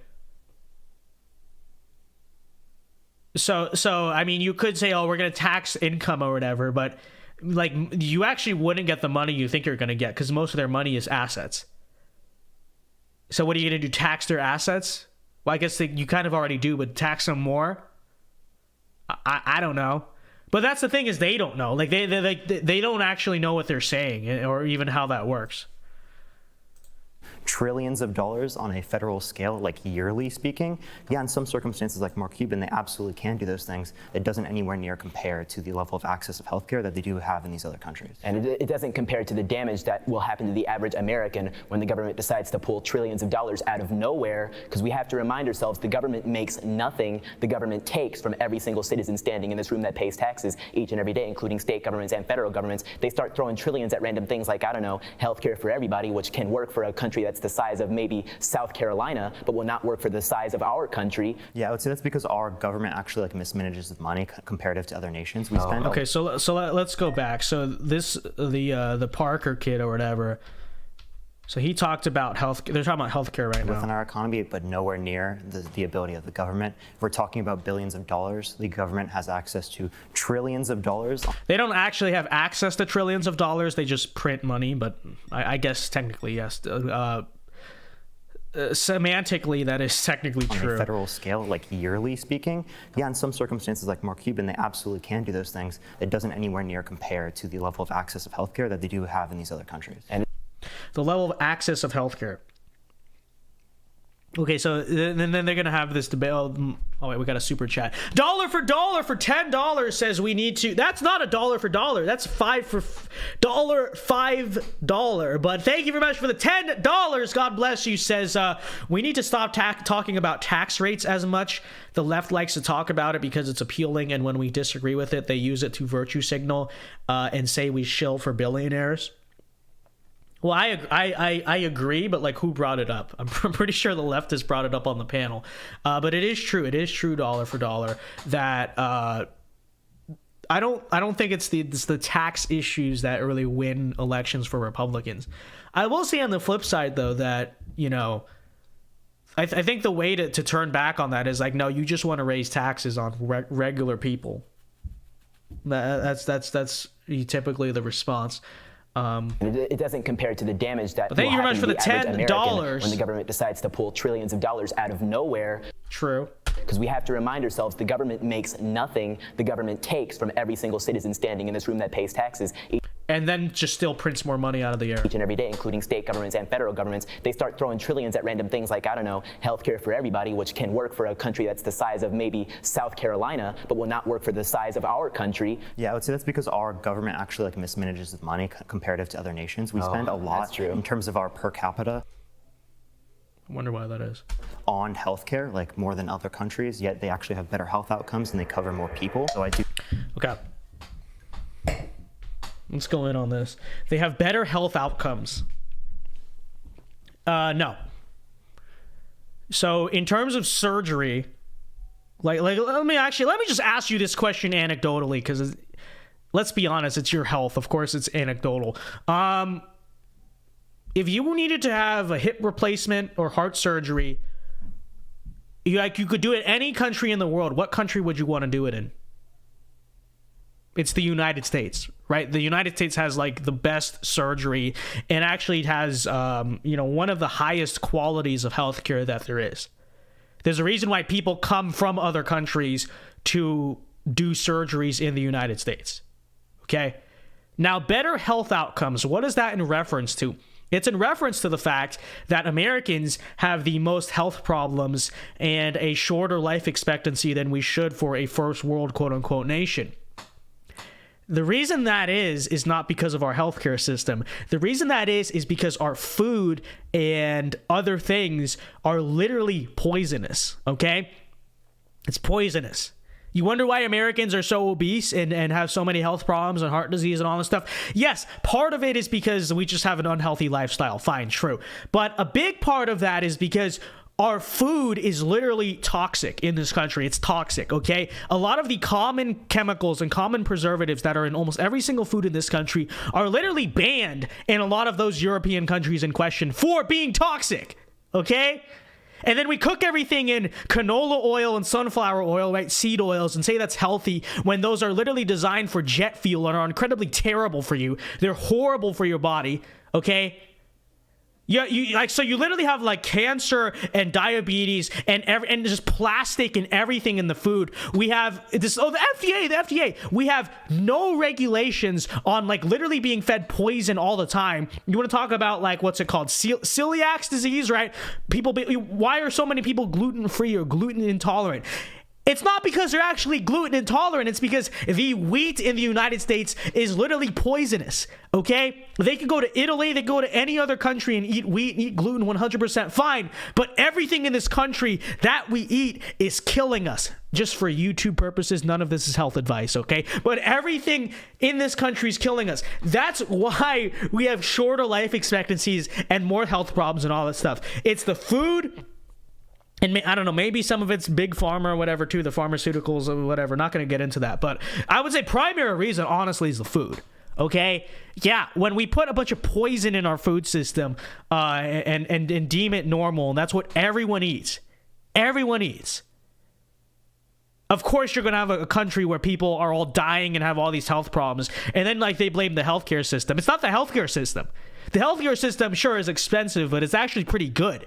Okay, compared to a lot of the rest of the world. But our food is toxic, okay? Our food is toxic. Do you think there are lots of things that the United States could do better comparative to other countries? We can learn a lot more from those other countries, and yet we don't do that because of this idea of American exceptionalism. Eat wild bush. Okay, don't eat bush meat because bush meat has disease. Don't eat bats or monkeys, okay? That's how you catch Ebola. But, yes, deer, bison, That's kind of the move. When you were talking about like how it's much easier to like manage like a country that's smaller. We're at we're at 285 likes. Let's get to 300 likes, chat. All right, 300 likes. Everyone hit the like button. And as usual, if you want to support the stream, you could send in a super chat. It's all appreciated. Thank you. That's completely true. Like whatever the national government does doesn't really affect me. And that's why like for me, I'm a very strong participant in my own local government, because you can like actively go there and talk about like what you want things to budget, and it allows you to actually see tangible effects. The Supreme Court is out of touch.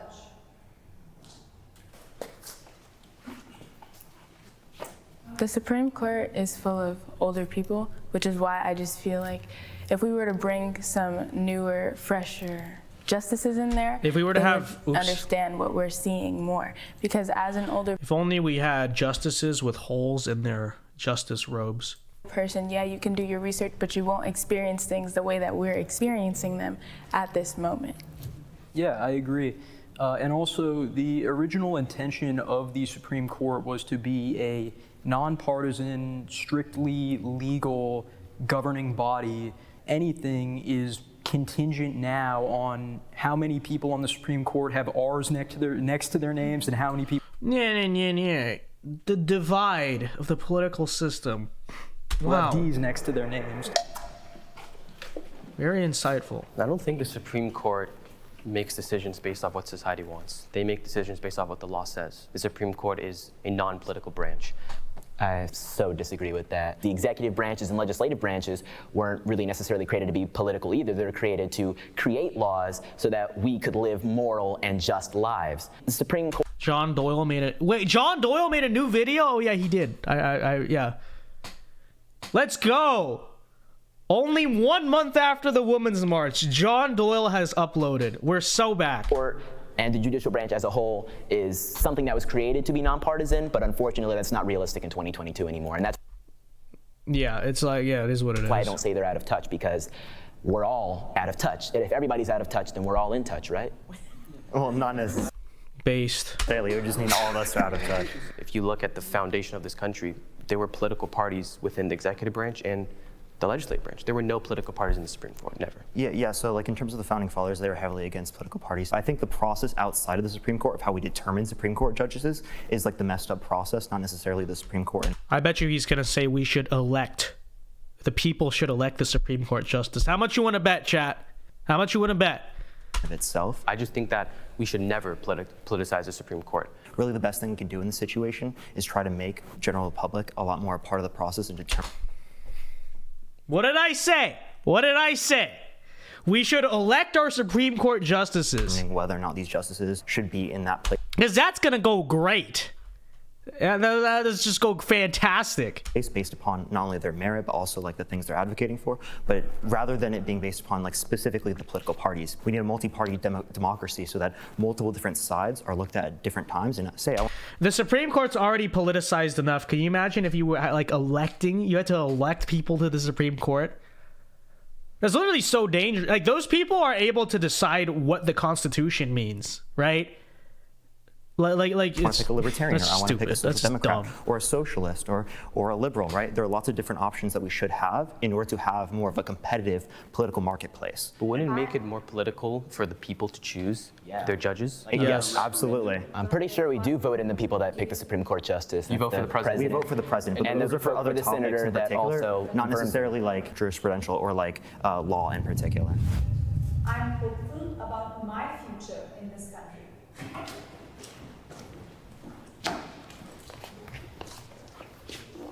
Here in the United States, we have the ability. I don't know if I am, chat.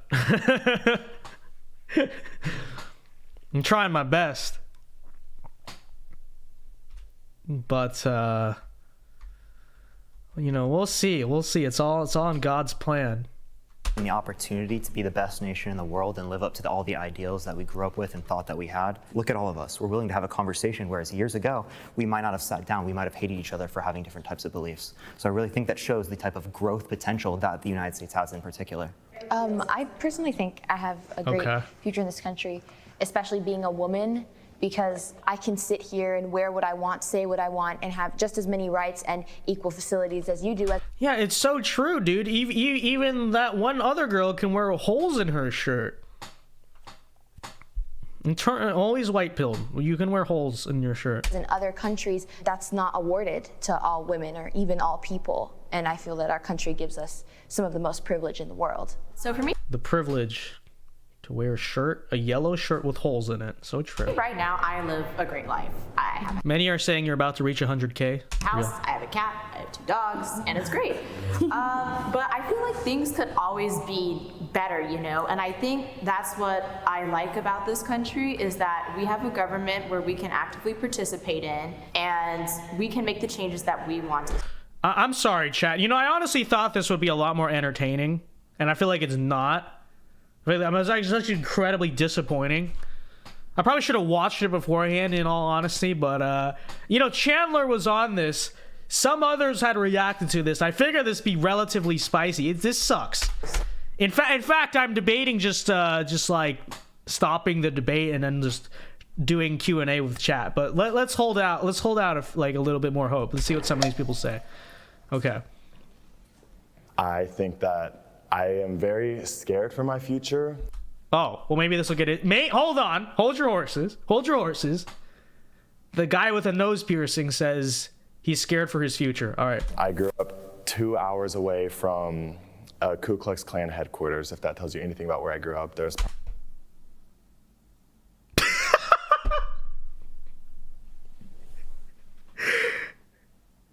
He grew up. Chat. All right. Hold on. You guys ready? He grew up 2 hours. He grew up 2 hours away from a Ku Klux Klan headquarters.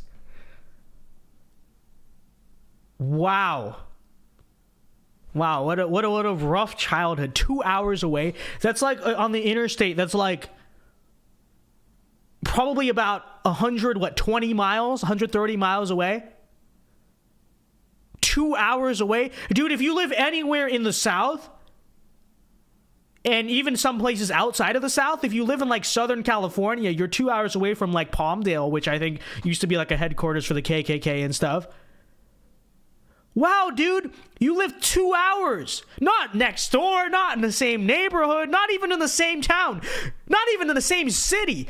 2 hours away from a KKK headquarters. Oh, really? Dude, you're it's so over for you. You're so screwed.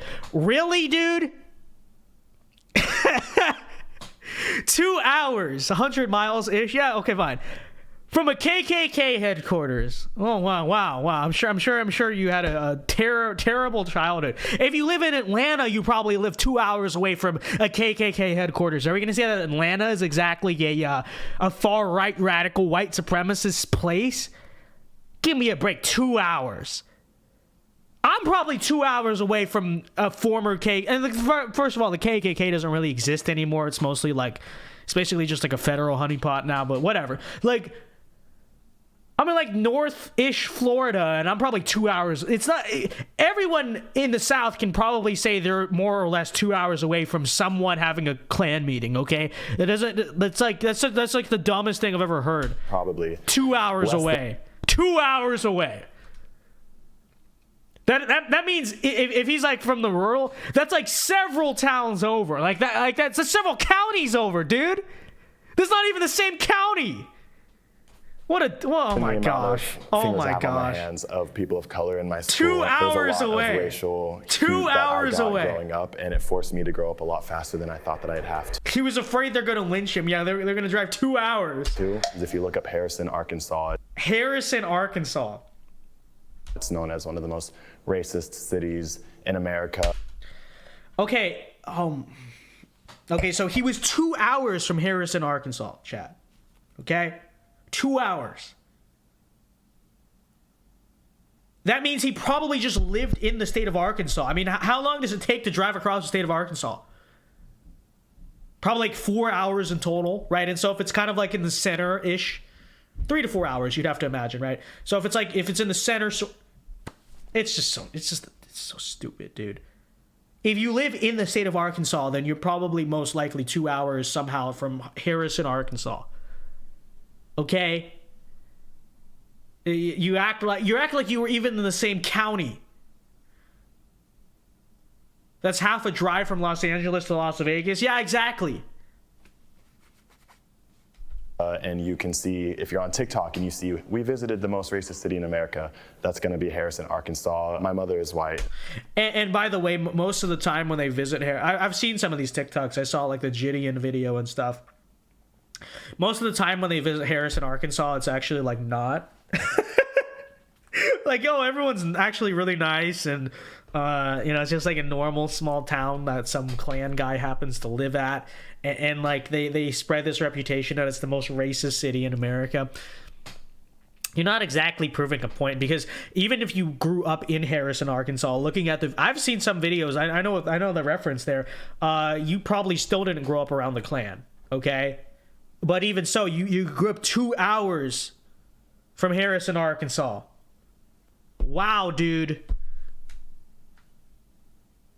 I kind of want to research that now. But whenever my mom would... City has less than 15,000 people. Yeah, so it's not, I wouldn't even call that a city, but whatever. A small town / city of 15,000 people 2 hours away from you, where some Klan leaders live.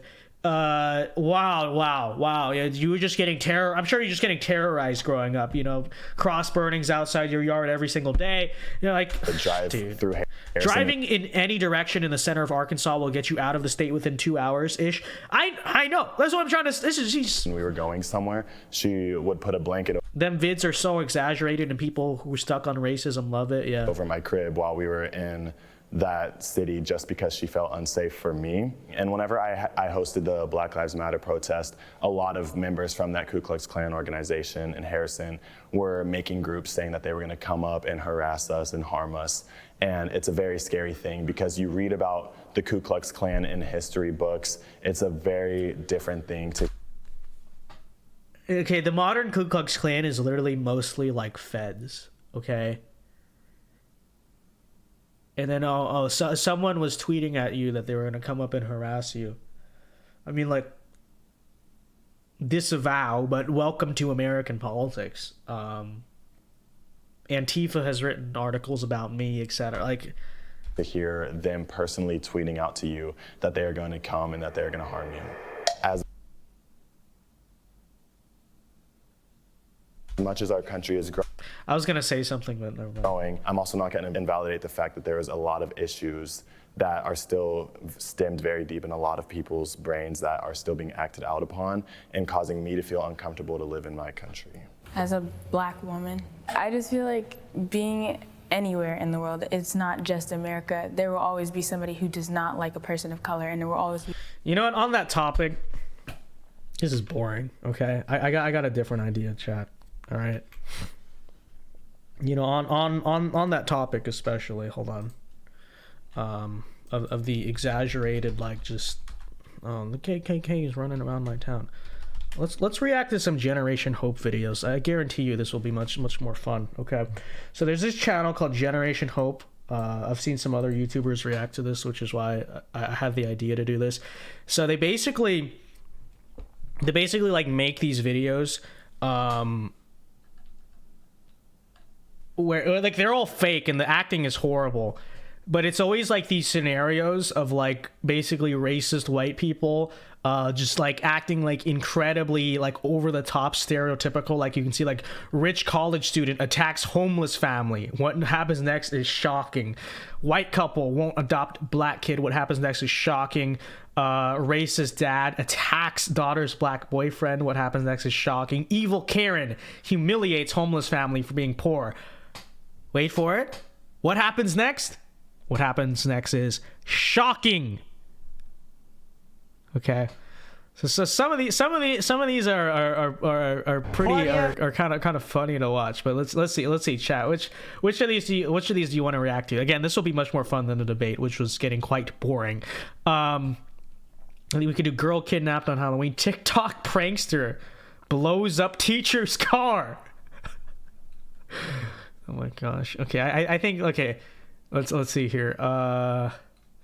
Is there one with like the police? That might be. Kids reject 9-year-old. Okay, here, yeah, okay. I kind of want to watch one of the police ones. Okay, all right. Let's do this one right here. Racist cop pulls gun on black student for going to school. What happens next is shocking. All right, so I want to get an accurate idea, right? I want to get an accurate idea of how our friend from Arkansas grew up or whatever. And so this is here it is. This is the reality of his life growing up 2 hours away from Harrison, Arkansas. And so I know earlier we laughed at it or whatever, but I think, chat, we should really empathize with this. And I think this video from Generation Hope will very much change our minds on what it's like to grow up 2 hours away from Harrison, Arkansas. So here we go. Drop the weapon now! Do the 911. No. Okay, wait. Let me move. Hold on. The crop's a little weird. All right, no, you can see it now. I'm a student here. I deserve to be here. You have no right to do this. You drop that weapon, I'm not gonna ask you again. You're gonna shoot me. So of course, this is what happens 2 hours from Harrison, Arkansas. White cops just pull random guns on this like black guy just standing there for no reason. Chat, this is the reality of life. Wait, I think I missed a super chat. Hold on. Matt Schaefer for $5 says, Vince, when are you doing the zombified reaction? I'll do it. Now that you reminded me, I'll just do it on the end of the stream. Okay. So I'll do that. And I might have to cut it out on the replay for copyright sake, but I might just do that. Or maybe I'll do it. Maybe I'll do it members only. I don't know. For what? For not being white? Are any of you guys gonna do anything? This guy's taking away my rights. Sir, please. So drop the weapon. Let's see. What's the weapon? Hold on. Gonna do anything. So he's carrying like, what is that? It looks like one of those like scooper things. I can't really tell, but he's just like holding that like random tool or whatever. It looks like a scooper. Like, you know what I'm saying? I don't know what you call that thing, but he's just holding that. And a cop. This is what it's like, chat. This is what it's like to live 2 hours from Harrison, Arkansas. The white cop this happens every day, okay? Black Lives Matter. He's just random white cop is just pulling a gun on this guy. By the way, the title says it's a black student for going to school. I don't see a backpack on him, but whatever. This guy's taking away my right. Okay, what is that? I'm trying to get a shot of what this is. Shoot me for what? For not being white? Shoot me for what? For not being white? Are any of you guys gonna do anything? This guy's taking away. Okay, what is he holding? I can't tell, but apparently that's a weapon. Okay. Apparently that's a weapon. He's holding Dao. Dao is the weapon. I like how the video shows no context either. No, guys, it's because he's black. Am I right? Sir, please calm down. Please comply. Officer. The acting. Sir, please calm down. Please comply. Sir, listen. Officer, listen. I'm a student here. I'm a student here. I haven't done anything wrong. He hasn't done anything wrong. They're just pulling a random gun on him. He's the one. He's the one who's going to tase him. I don't want to do this. It's an order. Tase him. Get him on the ground. This is literally just what happened. Doesn't this just happen don't you just see this every day? You go into college class. This just happens to your black friend all the time. Get him on the ground. Help me. Someone please help me. Get him on the ground. Someone please. Earlier that day. Whoa. Hey, Grandma. Oh shoot, he's got a white grandma. And she's sick. Oh no. Oh no. Some decorations. Those are so pretty. It's so unfortunate. How you feeling today? Oh, and she has emphysema. Just fine. Come sit with me. Don't you feel bad? Just for a minute. I have work later. You work too hard for a young man. He's such a You model need to tell that citizen. teacher of yours Wow, that what a you good grandson. once in a while. Yes, sir. Golan's a good And the man. cops 2 hours from Harrison, Arkansas are just tasing him. A lot with his work-study job. It's terrible. You need to tell him that I said that you should be taking out. This is so real. Happened to me last week. Yeah. Pretty girl Chandler Trump called me the other day. He said this happened to him. dinner is instead of He was just walking to work, and then some random cop just like tased him. serving her in the cafeteria. Acting is so bad, Vince. I know. Grandma. He's got to help pay for tuition. Man, I don't need a pretty girl. You don't need a pretty girl. Oh, don't put yourself down like that, King. You live 2 hours from Harrison, Arkansas. You can get any girl you want. I already have you. The Proud family won't like this, Vince. Dude, this like blows Proud family out of the water. In fact, we should react to this more, but I just worry about you, Amadeus.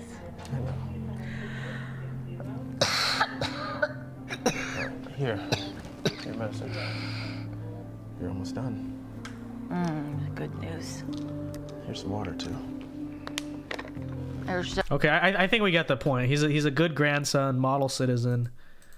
I can't ask you to pay my bills. You're I already can't ask you to pay my bills. Oh no. too much for me. No, I don't mind. But he's such a good guy.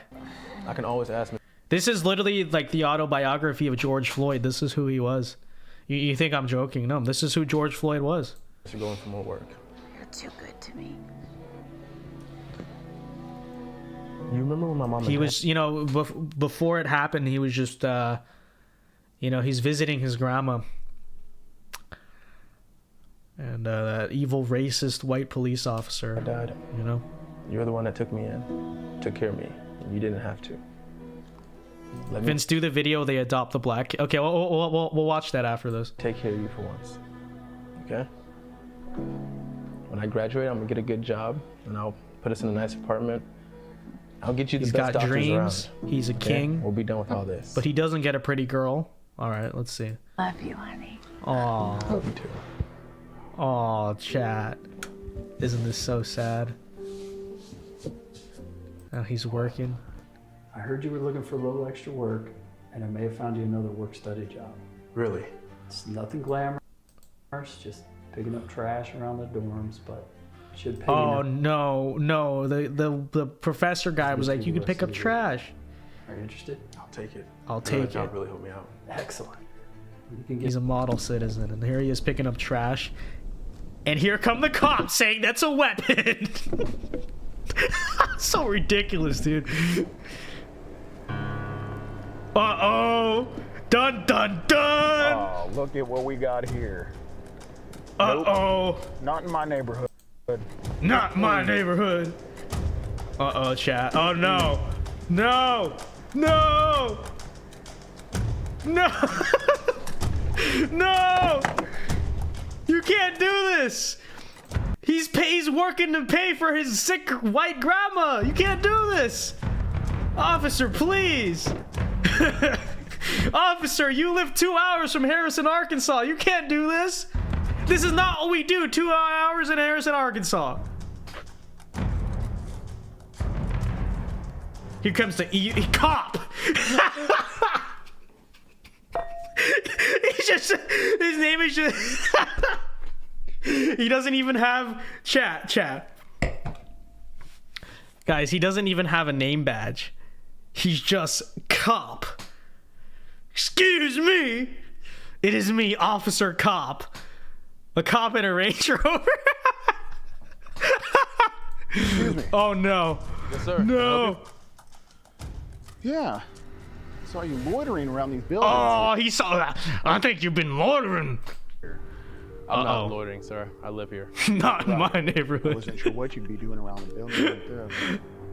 Fine establishment. Especially with all the signs that say no trespassing. I'm working. I'm picking up trash around the dorms. Doesn't this happen every day? Isn't this is just how it goes, you know?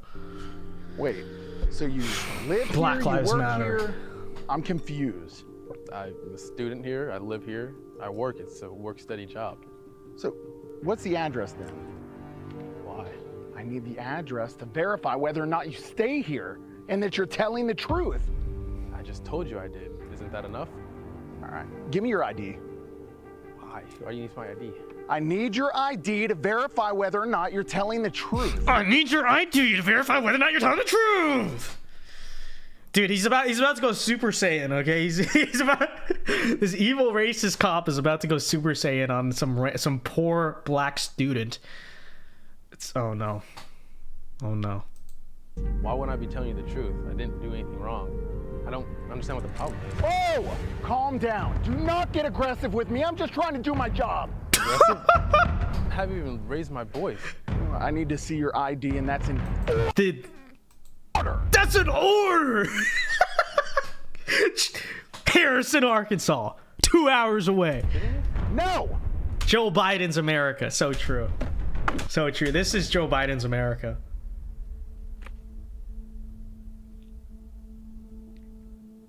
Do you have an actual driver's license? No. No. You don't have an actual driver's license on you. That's awfully irresponsible. It's awfully irresponsible. It's about to be over 9,000. I don't know. I didn't think I'd need to walk around my own dorm room, officer. Well, I'm gonna need some form of identification with your address on it so I can verify whether or not you live here. So you can verify whether or not you live here. His vein is about to burst with racism. Racism is about to, like, you know, break the vein on his head because he's so angry. I told you I'm a student. I just gave you my student ID to prove that. I don't understand why you don't believe me. This actor is amazing. I've had a lot of problems in this area, okay? I'm just trying to figure out whether or not you belong here. And it seems to me that you're a little out of place. Chat. I get it. It doesn't look like I go to school here. Doesn't look like I go to school here. He's about to make his speech. Doesn't look like I go to school here. I get it. I'm not one of you white folk. But I try my best. I work every day to provide for my family. And you, officer, you're trying to take that away from me. Is that it? Is that because I'm black? Is it because I'm black? No, it's because you're a Democrat. This is so ridiculous. Whoa, easy, man. Easy, man. Stop what you're doing immediately. Uh-oh. What? Why? Because you have a metal weapon on you and you're threatening me. Oh my gosh. His trash scooper. Day in the life of Arkansas. Yeah, this is real. This is what Arkansas is like. This isn't metal, this is plastic. Drop the weapon now! No! This is a tool to pick up trash. It's not a weapon. 3351, yeah, I'm at 3351 Myrtle Avenue. The infamous site 2 hours from Harrison, Arkansas, where it all started. Myrtle Avenue, requesting backup. I have a suspect that has a metal weapon and threatening me with it. Are you seriously calling for backup right now? Drop the weapon now! He pulled the gun. Ow! No. Uh-oh. I'm a student here. I deserve to be here. You have no right to do this. You drop that weapon, I'm not gonna ask you again! You're gonna shoot me for what? For not being white? For not being white? Oh, he said it. He said it. Are any of you guys gonna do anything? It's not about black or white. It's a problem with the whole way of life. This guy's taking away my rights. Sir, please calm down. Please comply. Officer. Yeah, he's carrying an assault trash collector. Real. Listen, I'm a student here. I haven't done anything wrong. Get on the ground He's now. The one. I will shoot. He's the one who's going. The day in the life of 2 hours from Harrison, Arkansas. Hey, tase him! I will shoot. I don't want to do this. It's an order! Tase him! Get him on the ground! Get him on the ground! You're helping me. Someone, please help me. Get him on the ground! Someone, please! Excuse me. What's going on here? This is a crime scene. Please back up, sir. Mr. Golding. This is none of your concern, sir. He's one of my. The professor. Here he comes to save the day. Come with me if you want to live. Dude. Come with me if you want to not face racism. It's Frights for $5 says, do you think the cop supports VinceDao nationalism? Thank you very much for the 5. It's Frights. Hey, disavow. The cop is obviously a Democrat because they are the real racist. 2 hours from Harrison, Arkansas. And I'm making it. Thank you very much for the 5. God bless you. You know this kid? Yeah. Wait, you know this kid? Yes, he lives here. He lives here. He lives here, damn it. What'd he do? You racist. Didn't do anything. I swear. He was caught trespassing and he resisted arrest. Why does this cop like actually look kind of like Derek Chauvin?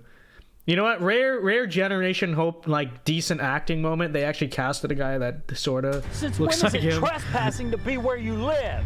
So he does live here? Yes, he lives here. Didn't he tell you? He did. We couldn't tell if he was telling the truth or not. I didn't do anything, I swear, Mr. Golding. I believe you, Amadeus. And I'm getting a pretty good idea what's really going on here. And these two officers should be ashamed of themselves for picking on a young kid. You need to back up. Let us do our job.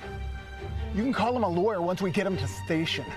That's not going to be necessary. You said you were arresting him for trespassing, and I just told you he lives here, he works here, and he goes to school here. He goes to school here, Chad. He goes to school here. He goes to school here. So what else are you arresting him for? What else are you arresting him for? Because he's black. They're about to say it. They're about to say because he's black. That's what I thought. That's what I thought. Unless being black is a crime, I don't think you have He said it. He said it. He said it, chat. Thing to arrest him for, do you? Hey man, you're in pretty deep right now, all right? Let's get out of here. It's not worth it, all right? You're gonna get suspended. Come on, man.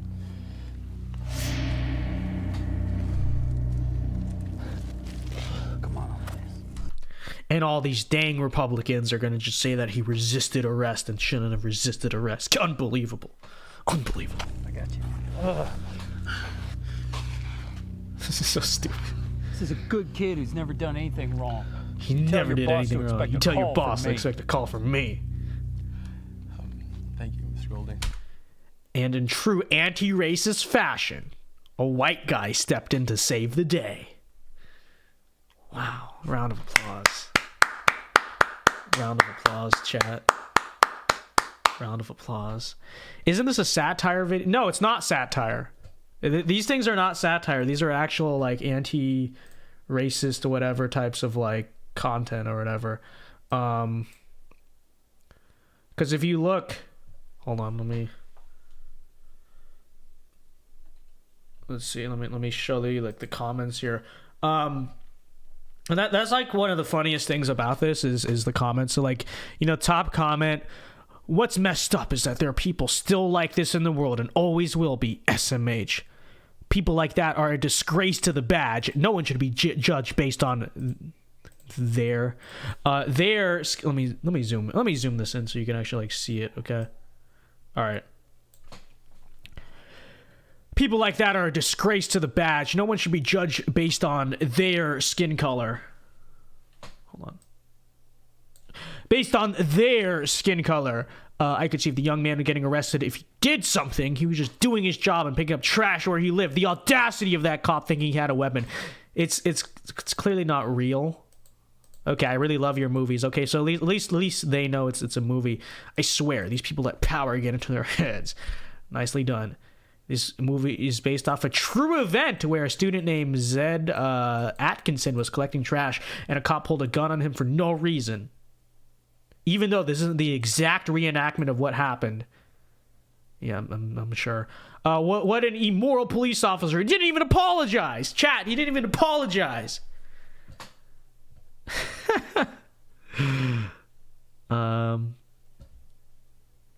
Thank you for shining a light about what is going on with the police.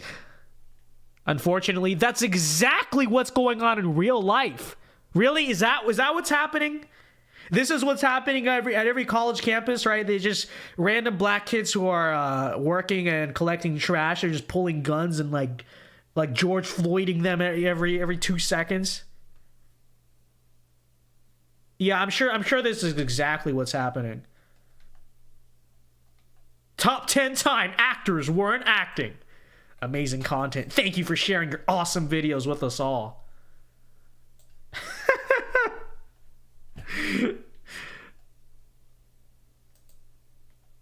This guy is like just trolling. Okay. All right. Let's see what other videos they got. Matt Schaefer for $2 says cops are good and bad. They should do one on Tony Timpa. No, they wouldn't, because Tony Timpa's white, and so it doesn't. And so that would never happen, according to Generation Hope. Crazy ending. Wife cheats on husband with 40 guys. What? Aren't your parents seriously overweight? Yes, they are. And I pray that they get COVID and die off faster. And just whoa! Oh, I didn't mean to like it. Whoa! Hold on. Whoa! Disavow.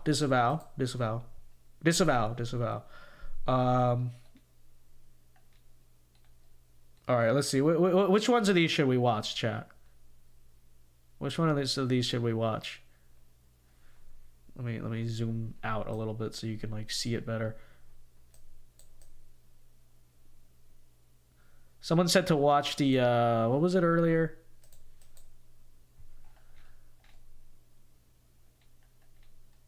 What was the one that Scrappy was telling me to watch? It was one of these ones.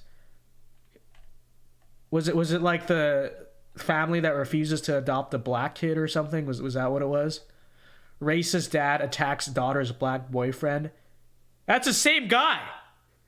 Dude, and this poor guy, everything just keeps happening to him, dude. Actually, this guy is literally the one guy on the panel who lives 2 hours from Harrison, Arkansas. It's just, poor guy, dude. Everything bad literally just keeps happening to him. Like every single time. Boy, they really putting out videos about wife cheats. I kind of wonder what the punchline is in that video, because like if a wife is cheating with 40 guys, that like she's just disgusting and an adulterer. Like, what are they gonna try to like turn it? Well, but I was cheating because you weren't giving me attention because you're a toxic man. I don't know. Black man saves racist cop from dying. What happens next is shocking. What? 16-year-old virgin sold to billionaire. Well, at least, you know, at least that kind of addresses human trafficking. I mean, that does happen. Racist cop attacks, arrests black police captain. What? Oh my goodness. These are so ridiculous. Husband fat shames 300-pound wife. What happens next is shocking. Do the adopt black kid video. Average of around 1 million views. Yeah, real. Girl friend zones the nice guy. She lives to... You know what? This one's kind of a W. I don't know. At least this one's not like woke. It's still probably an incredibly cringe video. But whatever. At least it's not woke. Karen shames homeless veteran.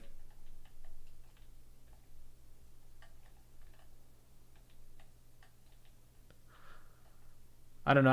I kind of want to see this 911 operator one. There's a young man dying. 911 operator refuses to save a dying black kid. What happens next is shocking. All right. Let's take a look at this one. And then we'll do Q&A. Okay, we'll do a Q&A after this, but I want to see this. All right. Please, I need help. He's bleeding all over the place, everywhere. All right, listen to me, sir. You have the 911 operator just sitting in a GTR gaming chair. He looks like a YouTuber. He looks like he's like a YouTuber just sitting behind there answering 911. I'm sure this is what the office looks like, right? In his GTR gaming chair. He looking like the Wolf of Wall Street or like some like finance bro or crypto scammer. This is what happens when black people try to call 911. You got that, chat? This is what happens. If you don't lower your tone of voice and talk to me respectfully, then I'm not going to want to help you. Excuse me, sir. A person is dying. I need you. She lives to regret her decision. Vince, you're not reading. Well, she lives to regret her decision to reject the nice guy. Which, like, I'm just saying, at least I don't know. That's actually sort of somewhat a pro like men message. I feel like not entirely, but well, you know what I mean. But like, send an ambulance right now. Your job is looking like you right now. Yeah, no, he's literally me. To help people. Except I'm not a racist 911 operator, because Generation Hope taught me how to be a social justice warrior. All right, now you listen to me, sir. All right, now you listen to me. Yeah, this is just how 911 operators talk. You don't get to tell me what my job is. Oh, you know what? Wait a minute. I know this neighborhood. This is the one that's filled with all those thugs and criminals. Whoa, buddy. It's actually a neighborhood full of doctors and future engineers. Okay? And Generation Hope is going to prove that to you. One of them killed you ignorant. You are just ignorant. Okay? my friend last year. One of them killed my friend last year. Why don't you just let him die? Why don't you just let him die? Are you out of your mind? Are you out of your mind? Just because they live in a certain neighborhood. That guy looks like DJ Lagway. No, that's my quarterback. You got to save him, dude. That's my quarterback. That's our quarterback commit for 24. No, come on. You can't be doing this to DJ Lagway. All right.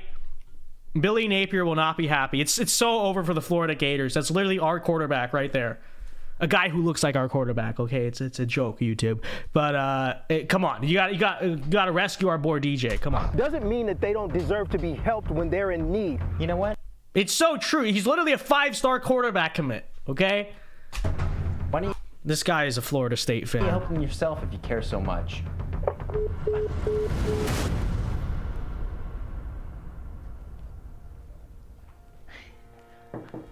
I got in, Ted. He got into Stanford. Hey, he's going to Florida though, so don't get too excited, Stanford bros. Went to Stanford. That's our quarterback. Okay, don't. And I'm gonna be a doctor. That's great news. I knew you'd. Vince, can you please do Q&A now? Are you not enjoying this, Enclave Nationalist? You're not enjoying the Generation Hope? Get in. I knew you could do it. Thanks, Dad. That is awesome. Oh my God. Have a seat. He just got into Stanford. That's crazy. Guys. He just got into Stanford. Imagine. This channel is serious. No, I know. I've been trying to tell you guys that. Jaden Washington. Can you believe that? Dr. Jaden Washington. Dr. DJ Lagway. I can believe it. Man, you know what? I can't wait to wear those fancy. He actually doesn't look too much like the guy I'm talking about, but in the video. See white robes. And I can't wait either. Because you know what? It might. No, I'm trying to tell you guys. This is a serious channel. Like, these are not like satire videos, okay? This is like a real thing. Free treatment. I'm not gonna give you free treatment because you're my dad. Not for me. Son, I want you to know, I am so proud. Literally gonna cry. And if your mother were here, she'd be proud too. I know. Oh, I miss his mother's passed on. You know, I really just want to become the best doctor in the world. Poor guy. To heal the people that were afflicted with the same sickness that Mom was. Wow. I know it'll be hard, but I An remember upstanding what you were telling me. citizen. You see, you thought I was joking earlier. Well, you know, what did I say? I said it's not a neighborhood of thugs and criminals. It's a neighborhood of doctors and engineers. So I wasn't lying. Was I lying? No. I actually predicted what Generation Hope was going to do. Kid. Yes. No, I mean, sorry, not what Generation Hope is going to do. What the reality is, right? And remember to always help people, even if they've done you wrong. Vince, do you ever think I'll be able to get into college? Maybe chill out on the Fed posting. It's the most important lesson in life. Remember that, son. I will. I promise. And you know what? This is such a special occasion that I want to give you. Wait, Vince, did you see the story of Zayed writing Black Lives Matter 100 times on his application to get in? Yeah. I tweeted about that, actually. We could, actually, let's talk about that. Let's talk about that. Hold on. So, you know, the green shirt guy kid from my Vice panel, you know, everyone has become something of a meme. So, true story. I'm not making this up. Okay. Actually, wait, it might be in my... I don't know if I tweeted it in my media. Oh, yeah, I did. So he got accepted into Stanford after writing hashtag Black Lives Matter 100 times on his college essay. Okay? And you're probably like, Vince, no way. You're making stuff up. Okay, well, let's copy paste the headline. New Jersey teen accepted into Stanford after writing BLM 100 times. So here we go. Here's the article from NBC. You think I'm joking? No one's going to believe me. It's real. Teen accepted into Stanford after writing hashtag Black Lives Matter 100 times on application. Now remember, according to the kids on that panel, not the kids, they're adults. The adults on that panel, Remember, America is a white supremacist state, right? They got really mad at me for saying that America was not a white supremacist state. Well, America is so white supremacist that a brown guy gets into one of its top colleges by being criminally underqualified. The guy didn't even write a college essay. He just wrote Black Lives Matter 100 times on his application. And when it comes to college essays, one teen is showing that a short but powerful message, maybe this path to success. Here's them. There's him at the White House. Again, his dad was the CEO formerly of Citibank. So, you know, very, very privileged or whatever. Zayed Ahmad, a teenager from Princeton, New Jersey, was accepted into Stanford after writing hashtag Black Lives Matter exactly 100 times in his application essay.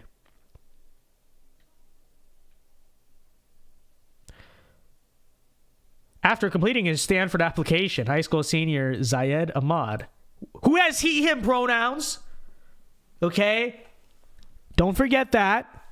Realized an important component was missing amid a flurry of standardized test scores and extracurricular activities. His voice and passion. Yes, he has plenty of that. All right, so this is his application right here. What matters to you and why? Hashtag Black Lives Matter.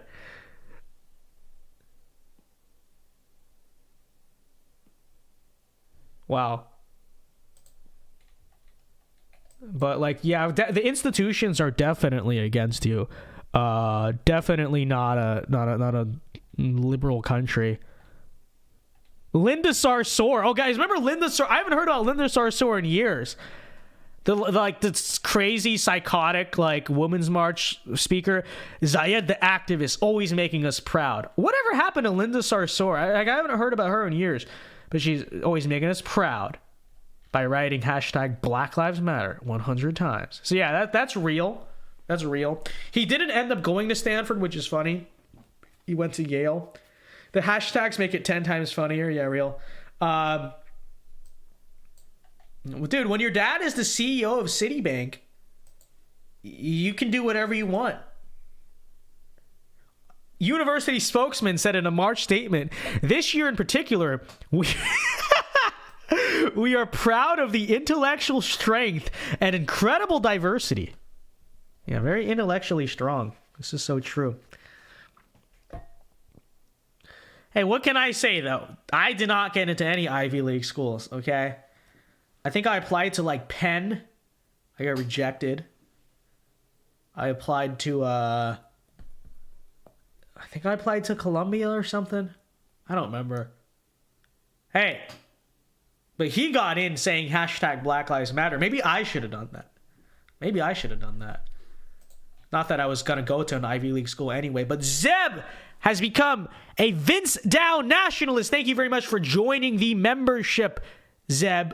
And that's another way to support the channel, chat. We got exclusive content coming soon, probably this weekend. Okay? I'm going to update the members tab with more content. Sorry, I've been very busy. Okay, Vince, please go to Q&A. We are in Q&A. I'm looking at the chat. I'm looking at the chat, okay? So go ahead. Go ahead. Vince, can you please search up TED eugenics? That sounds like a Fed post. I probably... No. No.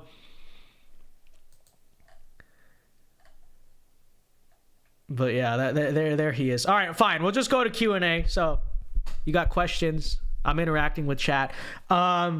And as usual, if you want your question for sure read, unless you're Enclave Nationalist asking me to maybe violate TOS, questionable, okay? But other than that, if you want to send in, if you want to guarantee your question or comment is read, you can send in a super chat. If not, I'll just pick at random. And so let's take a look. Question, where's the 100K? We're almost there. What are we at right now? Let me see. Okay, not...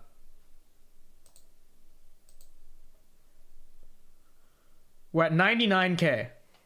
All right? Almost there. Almost there. It's coming. It's imminent. It's imminent. All right? What was that insane channel? It's Generation Hope. Okay, Generation Hope is the name of the channel. What are your thoughts on making me mod? Yeah, Mr. Easy can become a mod. He's my strongest soldier. Can I do it on here? It won't let me do it. Can someone make him a mod, or do only I have that power? Can you please go to Harrison, Arkansas for a video? Unironically, maybe. I don't know. It's a very expensive video though. It's a very expensive video for like the point of what? I don't know. Vince, I subbed a week ago, so I can't get you to 100K. Well, thank you very much for subbing. We will get there. We will get there, okay? We will get there. So, let me see. Other stories to talk about, though, while we check this out. Vince, can you react to Canadian conservatives? Well, what about Canadian conservatives? So I'm sure you guys have heard. I know I haven't talked about this a lot because I've been like planning to put aside a video talking about this, and I just have not yet. But you know, I'm not trying to ignore this. Okay, it's one of the biggest stories, and it's probably the most important story in America right now.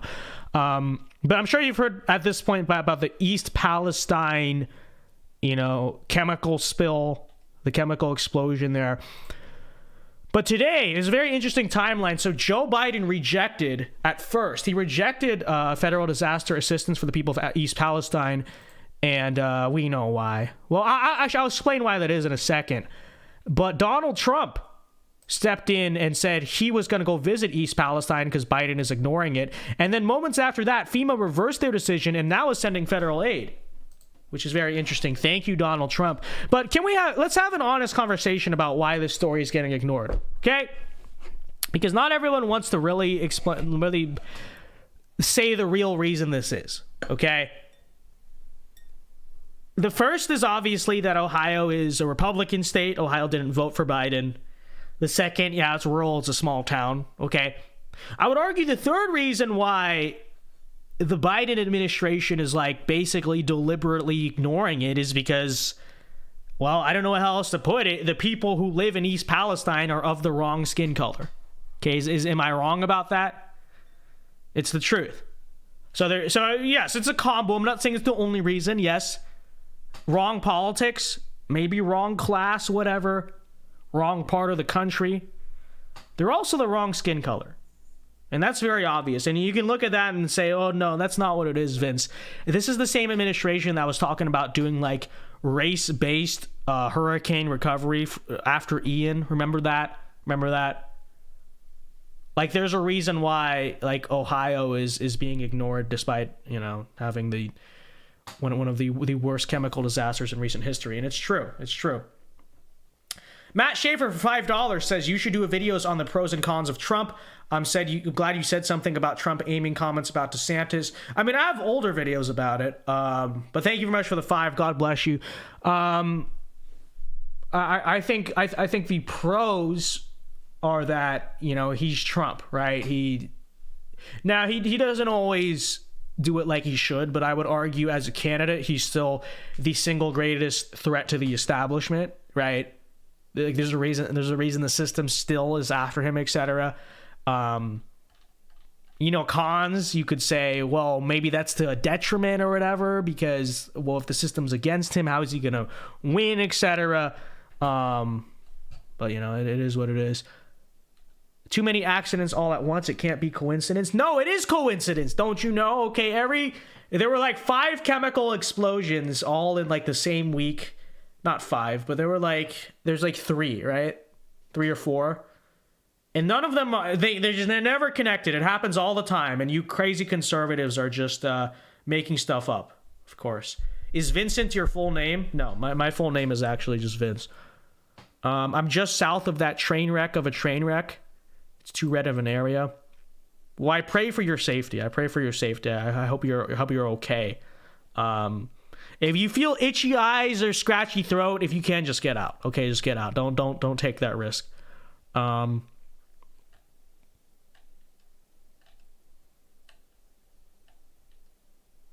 all right.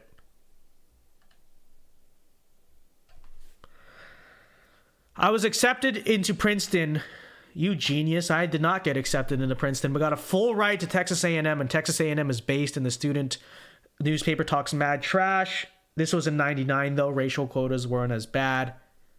Is that a Kim Jong-un profile picture? I never knew Kim Jong-un got into to Princeton. Wow. You learn something new every day. Thank you, Kim Jong-un. So, real.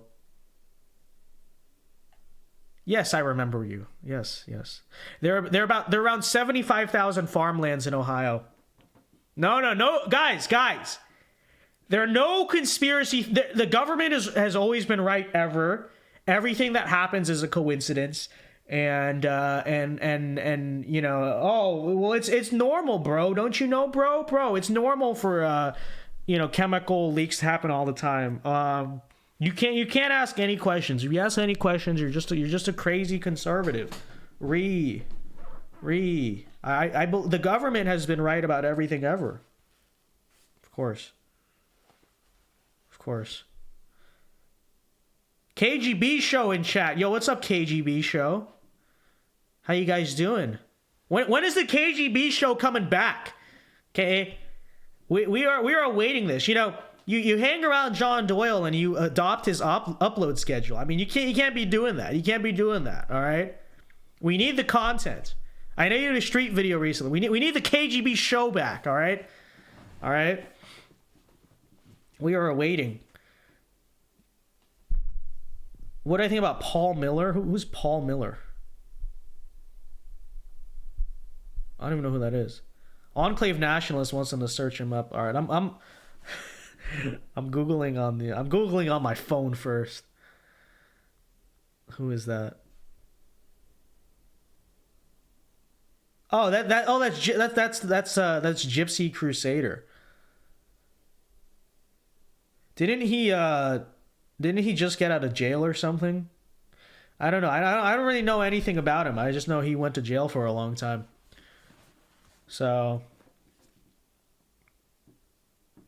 Fed post Vince, Paul Miller's a Fed. I know if Enclave Nationalist was asking, I knew it was. So, real. Why is communism anti-conservative? Communism is anti-conservative because it rejects the entire natural order of things and the natural order of the world, right? And if conservatism, now you get into like the specifics, but that's the general answer.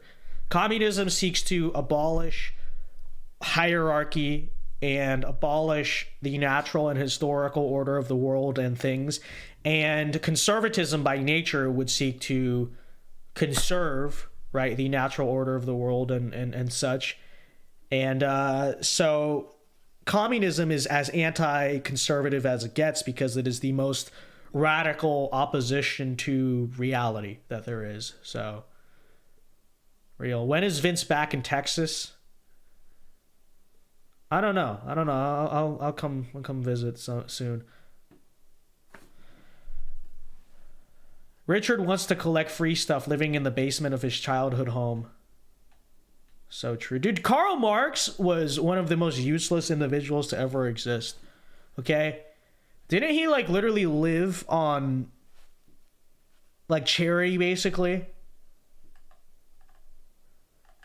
Real. The worst thing the West ever did was not force Karl Marx to get a job.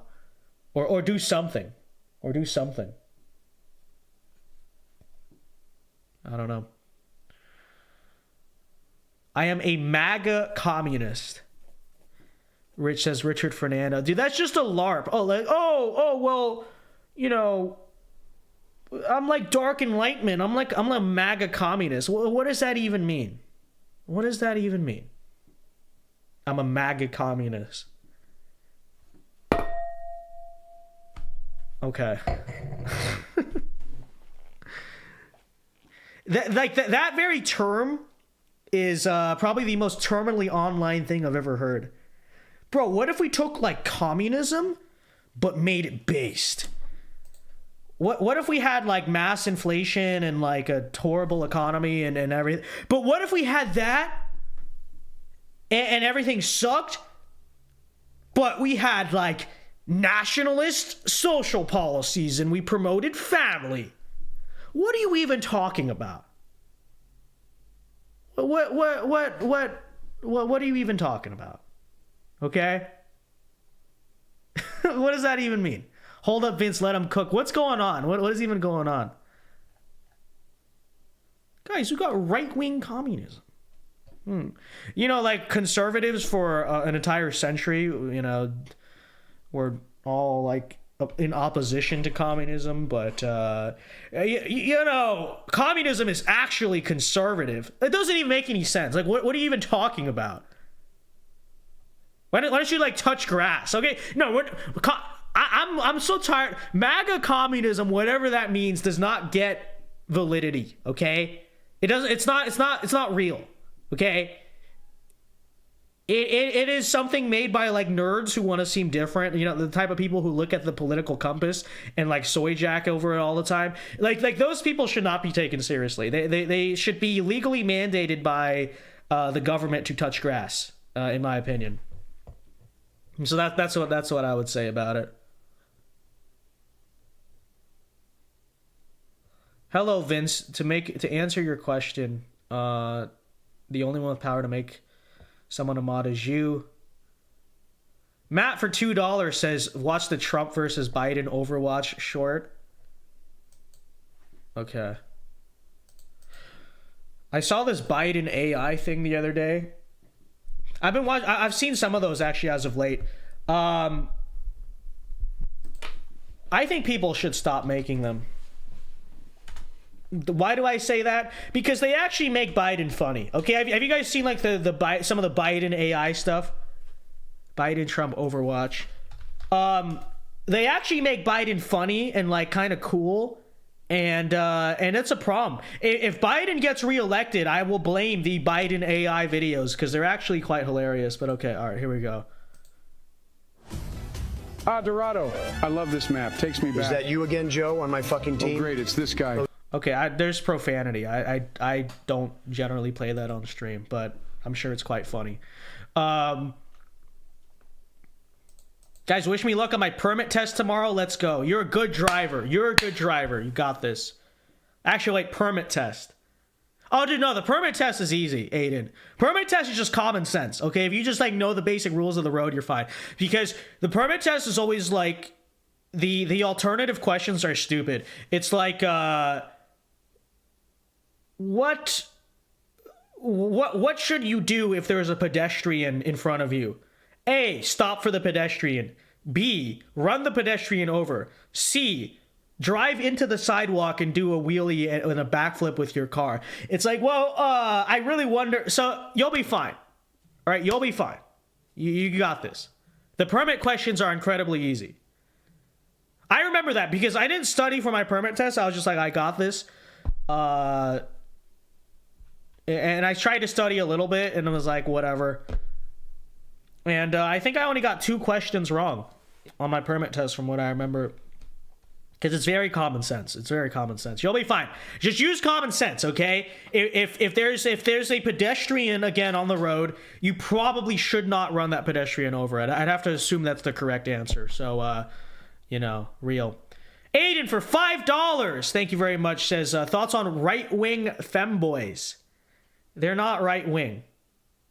They're not right. I saw that on Matt Walsh's timeline today. He was tweeting about how like that like Dylan Mulvaney guy, the one who like dresses up as a woman and like day 365 being a woman. There were like right wingers getting mad at him for attacking that. I was like, what in the world? Yeah, there's no such. If you're a femboy, you're not right wing. Okay, like what about being a fem? What about a man wearing a dress is right wing? Nothing. Obviously, I don't think that has to be explained, but you know.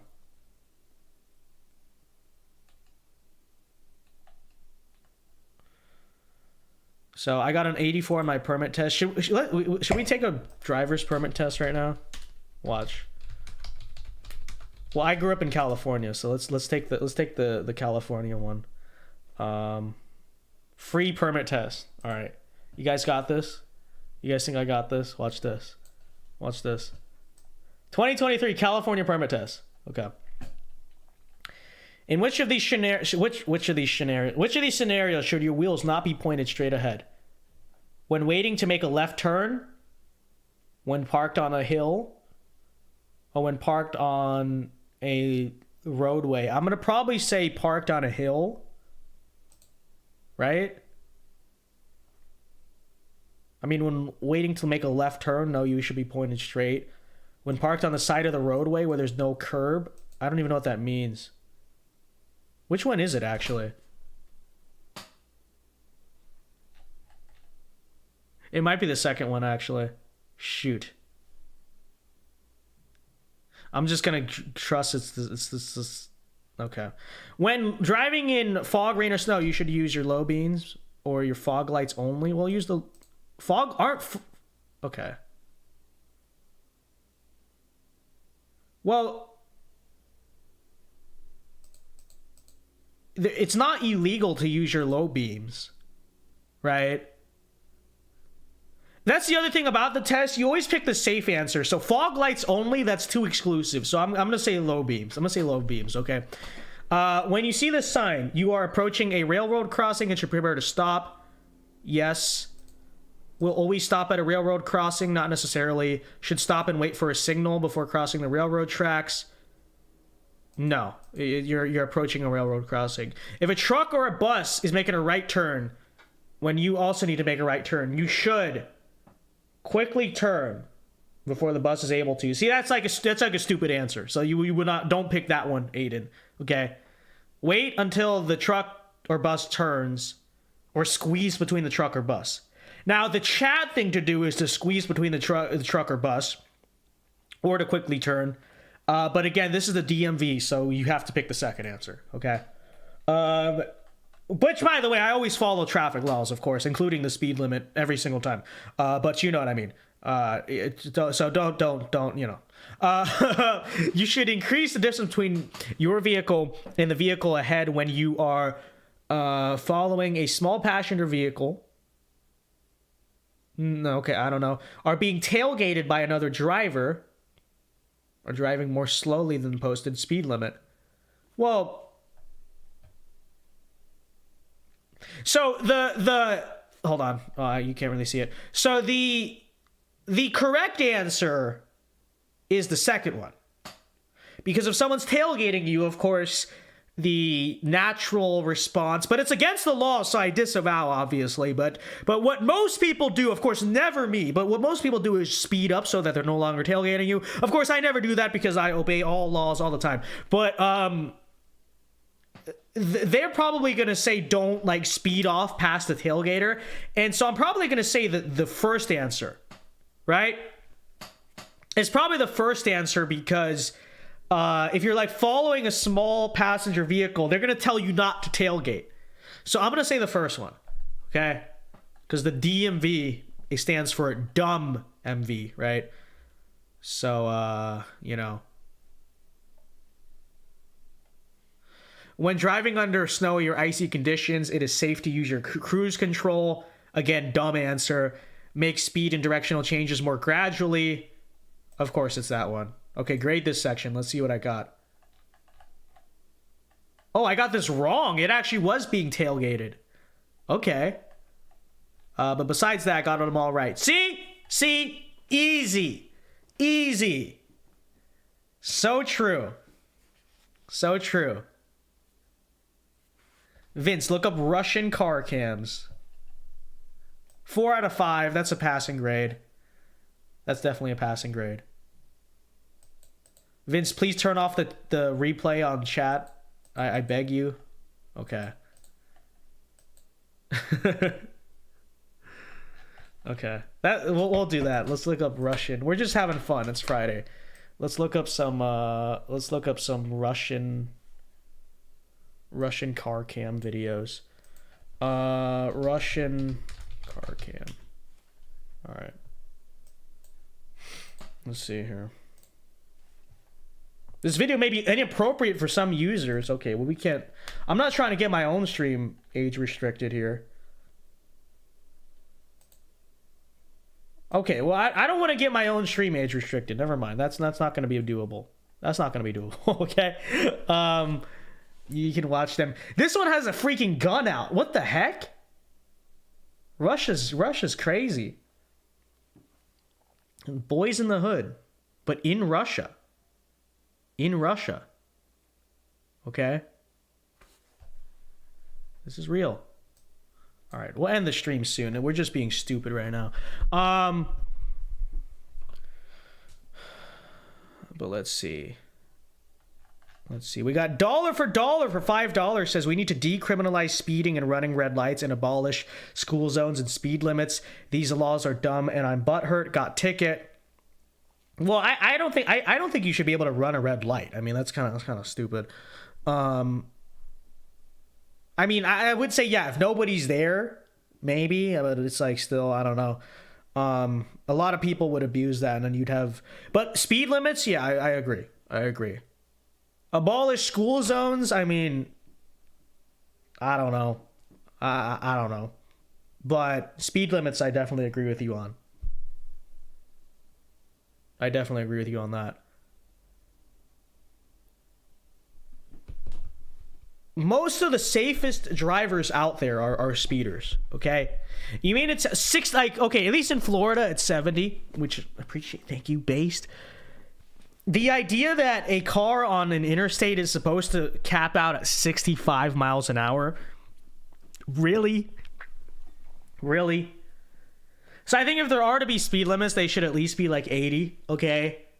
Because that's like normal speed for everyone is like 80. Now, of course, I always drive 70 or 65 because I always follow the law, and I've never broken any law ever, okay? So, of course, I always drive 65 because I'm a law-abiding citizen, and I've never gone 1 mile per hour over the speed limit. Never. Not once. Okay?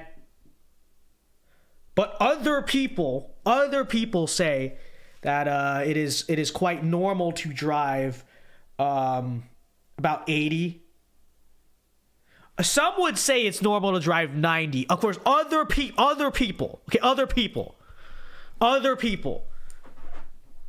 So, this is really... Anyone afraid of YouTube's new CEO? Yeah, we'll have to see. I don't know. I'm always worried by regime change like that, but it sounds like he's been very close with Susan for a long time, so it might be the same. See, Twitter's new CEO before Elon, they like ousted Jack Dorsey, and so you knew it was going to get worse. It sounds like this CEO is just an extension, like they just appointed the next person up. So hopefully nothing changes I don't expect this place to become some type of free speech haven, but hopefully like nothing changes.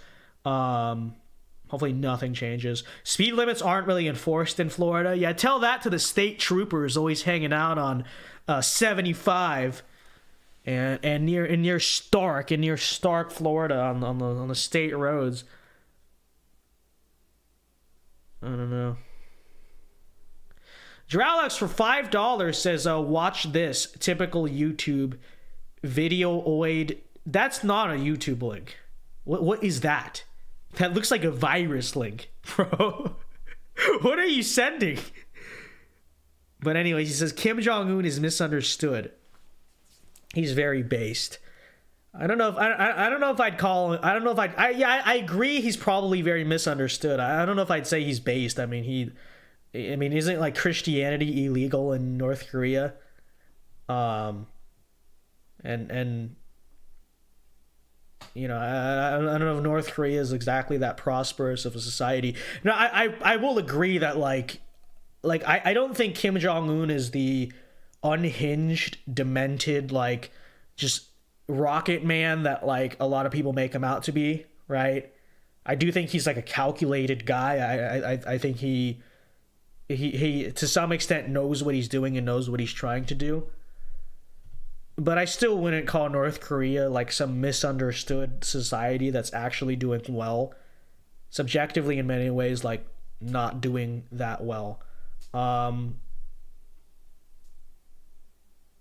yeah, I mean, I think that basically every world leader is misunderstood by most Americans because, you know, we're ran by the same regime that told us they were WMDs in Iraq, of course. But I really wouldn't put him on my like based leaders list. I think that North Korea still is kind of failing society in its own regard. Now, again, who are we to talk? Because we're failing in totally different ways that, yes, North Korea admittedly avoids. But again, persecutes Christians, you know, etc. Bailey Spangler for $5. Thank you very much. And by the way, on the that's not a YouTube link, okay? But anyways, thoughts on Florida dropping the ball on constitutional carry / open carry yet again. The current bill keeps the ban on open carry in place. Yeah, because Florida, a lot of the things that our state legislature does are performative, right? And so that Ron DeSantis can say he did this or he did that. And that's the sad reality. Now, I will say in many regards, I see the state getting better about that. Like there was this teacher in Orange County, for instance, they're actually enforcing the whole, if you go woke thing and you break the law, we're going to enforce that. Because they just terminated this teacher in Orange County, which is Orlando. And I'm like, okay, good. So I'm seeing that more. But yeah, because the constitutional carry is performative, right? And now Ron DeSantis is going to be able to say, oh, I did constitutional carry, I'm good on the Second Amendment, which he's never done anything against the Second Amendment, admittedly. But yeah, it's like basically what it really is, the reason they're scared of open carry is because Disney, right? Like Disney and the tourism. It would drive away tourism and it would drive away Disney to see people with guns. Even then, not really, though, because Las Vegas is an open carry. Nevada's an open carry state. I don't see Las Vegas hurting for tourism, but that's what they're afraid of. And then it's not really constitutional carry. You know, it's sort of constitutional carry. Very sad. Dollar for $2 says Vince play chess. I'm not good at chess. I know how to play chess. I never learned the strategy to chess, though.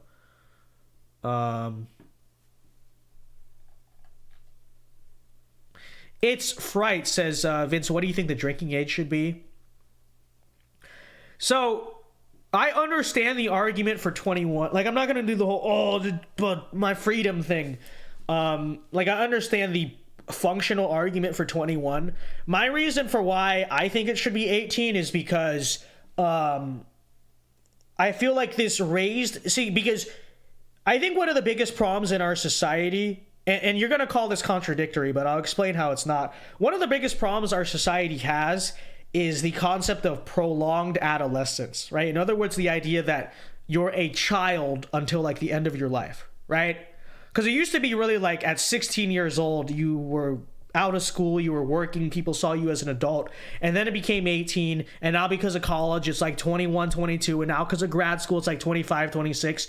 And I think a big problem our society has is this concept of like prolonged adolescence, and why there are so many man children and I guess woman children too in society.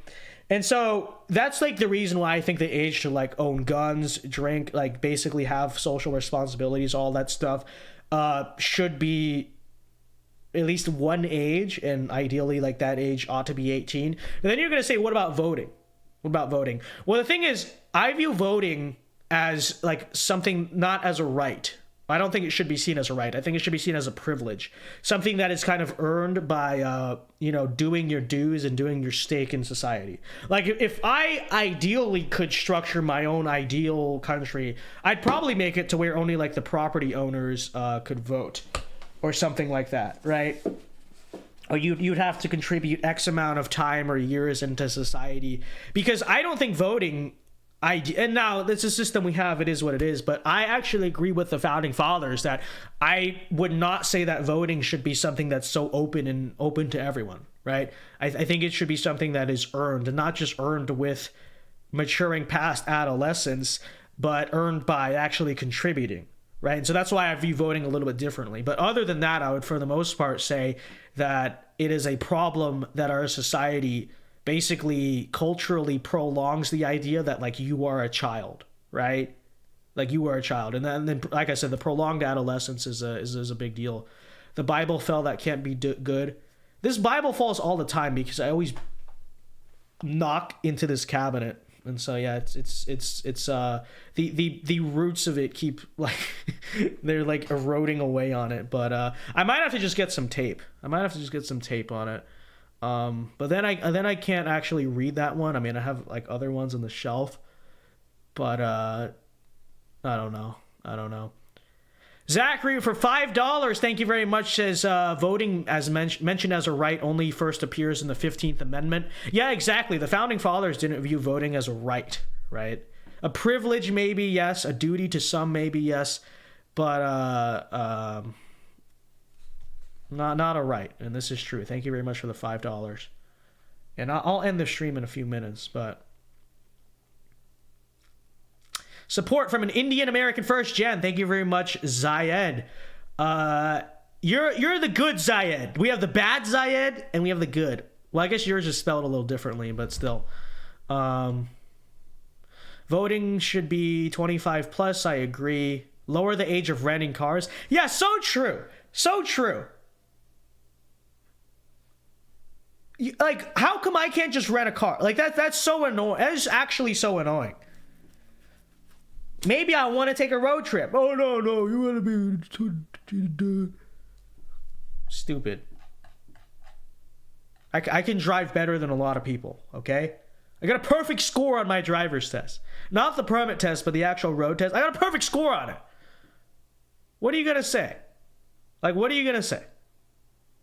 Okay? Don't listen to that guy, Richard. He might sit through...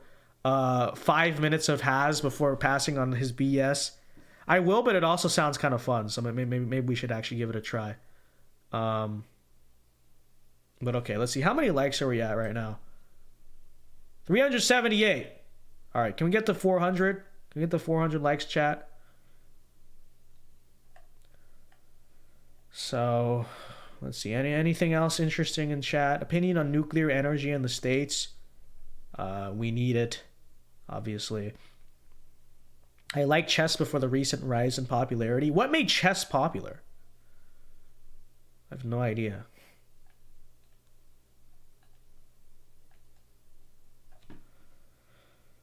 But all right, we'll end the stream here.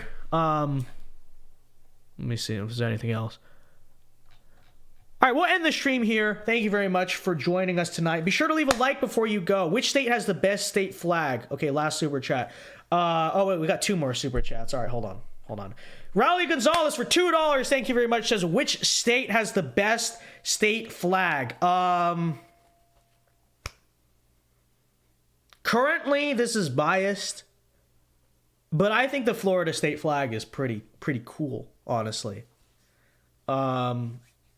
And yeah, it's biased because you live there. No, I actually think it's probably the coolest state flag. Tennessee's is pretty cool. Arkansas is pretty cool. But I think it has to go to Florida. I don't know what you guys think. I'm not saying that out of bias. Like, I genuinely think we have the coolest looking state flag, in my opinion. Georgia is pretty cool too, but of current state flags, of course. Matt for $5 says the prices are outrageous for renting vehicles. What is your take on other states trying to join other states like Oregon? You mean like Jefferson? Like, I know there's Oregon counties trying to secede to Idaho. I support that, obviously. I mean, it's better for us. Shoot, you know, we could grow the population of Idaho and you know, take electoral votes ideally away from Oregon and just make life better for those people. Do you think the people in rural Oregon want to be a part of Katie Brown's dictatorship? Of course not. Of course not. But all right, folks, that'll wrap up tonight's stream. So we'll be streaming Monday, most likely. Okay, I know Enclave Nationalist really wants me to do a President's Day stream for some reason. I'm a little bit scared. I don't know. But I will say this. Allegedly, I don't know. I'm not sure. Allegedly, something quite big will be dropping on YouTube on Monday. So we will probably be reacting to that on stream. So join us Monday night, either 8 p.m. Eastern or 8:30 p.m. Eastern time. Hopefully that stream is a lot more entertaining than this stream, okay? That debate sucked, all right? I will try to find better debates to react to in the future, I promise. But I hope you had fun tonight. Thank you to everyone who supported. Thank you to our super chatters. You keep the lights on. You make everything possible. So thank you very much. Remember to leave a like on the stream before you go. And until next time, folks, Alpha moves only. God bless. Have a very good night, everyone. And peace.